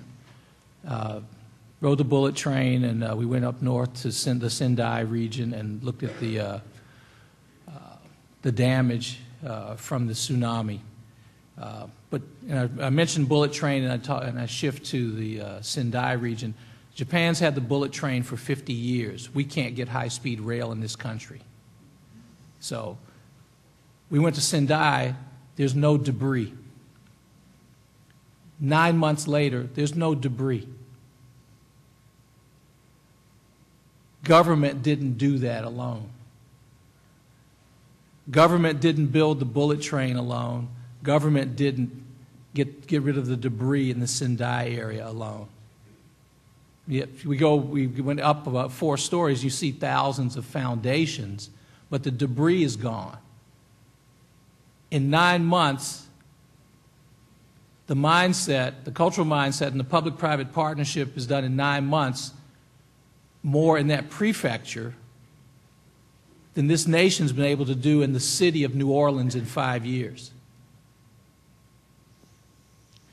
Government didn't do it alone. The private sector didn't do it alone.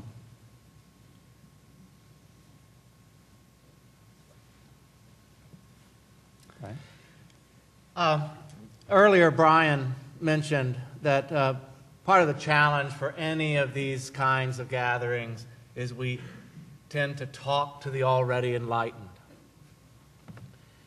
Over the last few weeks, while I've been engaging the 4 gentlemen to my left and comparing those conversations with dozens, if not hundreds of conversations with other emergency managers and police and public health and so on, I began to realize I was talking to an unusually enlightened group of men who were leading unusually enlightened agencies. President Friedman and Glen Woodbury, I know you, the two of you, are trying to figure out what is an academic role around this topic. I would at least suggest, based on what we've already heard in the first 2 panels, is there are 2 different cultures, a private culture and a public culture. They both have enormous value. They both have great strengths. They both have significant weaknesses. There is a need for people that broker those differences. They can be drawn from the public sector, they can be drawn from the private sector, that they need to be bilingual. And they need to be effective working in a bilingual environment. My final comment will be, I'm glad you came along on a ride on this dark star with us. It is a sunny day in New York today. It will not always be sunny, and you're lucky to have Joe Bruno and his team working for you. Thank you. Thank you. Good luck back there.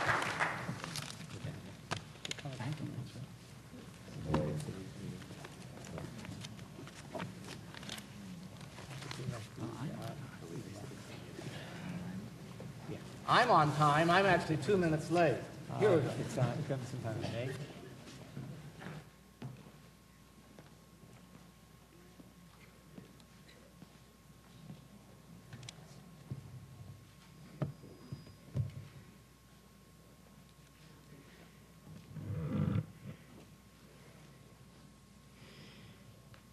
Well, Governor Tom Ridge apparently thought it was too cushy a job to be the governor of a major state. So in 2003, he became the first secretary of the U.S. Department of Homeland Security. And he accepted the challenge of absorbing 180,000 employees from 22 agencies and creating something beautiful. to create an agency that has the multiple challenges excuse me, of facilitating the flow of people and goods across our borders, creating layered security for air, land, and seaports, developing a unified national response and recovery plan, protecting critical infrastructure, integrating new technology, and improving, this is the easy part, improving information sharing among law enforcement agencies, both within the United States and internationally. An extraordinary challenge to which I think he brought an extraordinary response. Today, he is president and CEO of Ridge Global, a team of international experts that help businesses and governments address risk management, global security, emergency preparedness and response, strategic growth, infrastructure protection, technology integration, and crisis management. Again, an extraordinary challenge for extraordinary times. He is a very special man indeed. Please join me in welcoming Governor Tom Ridge.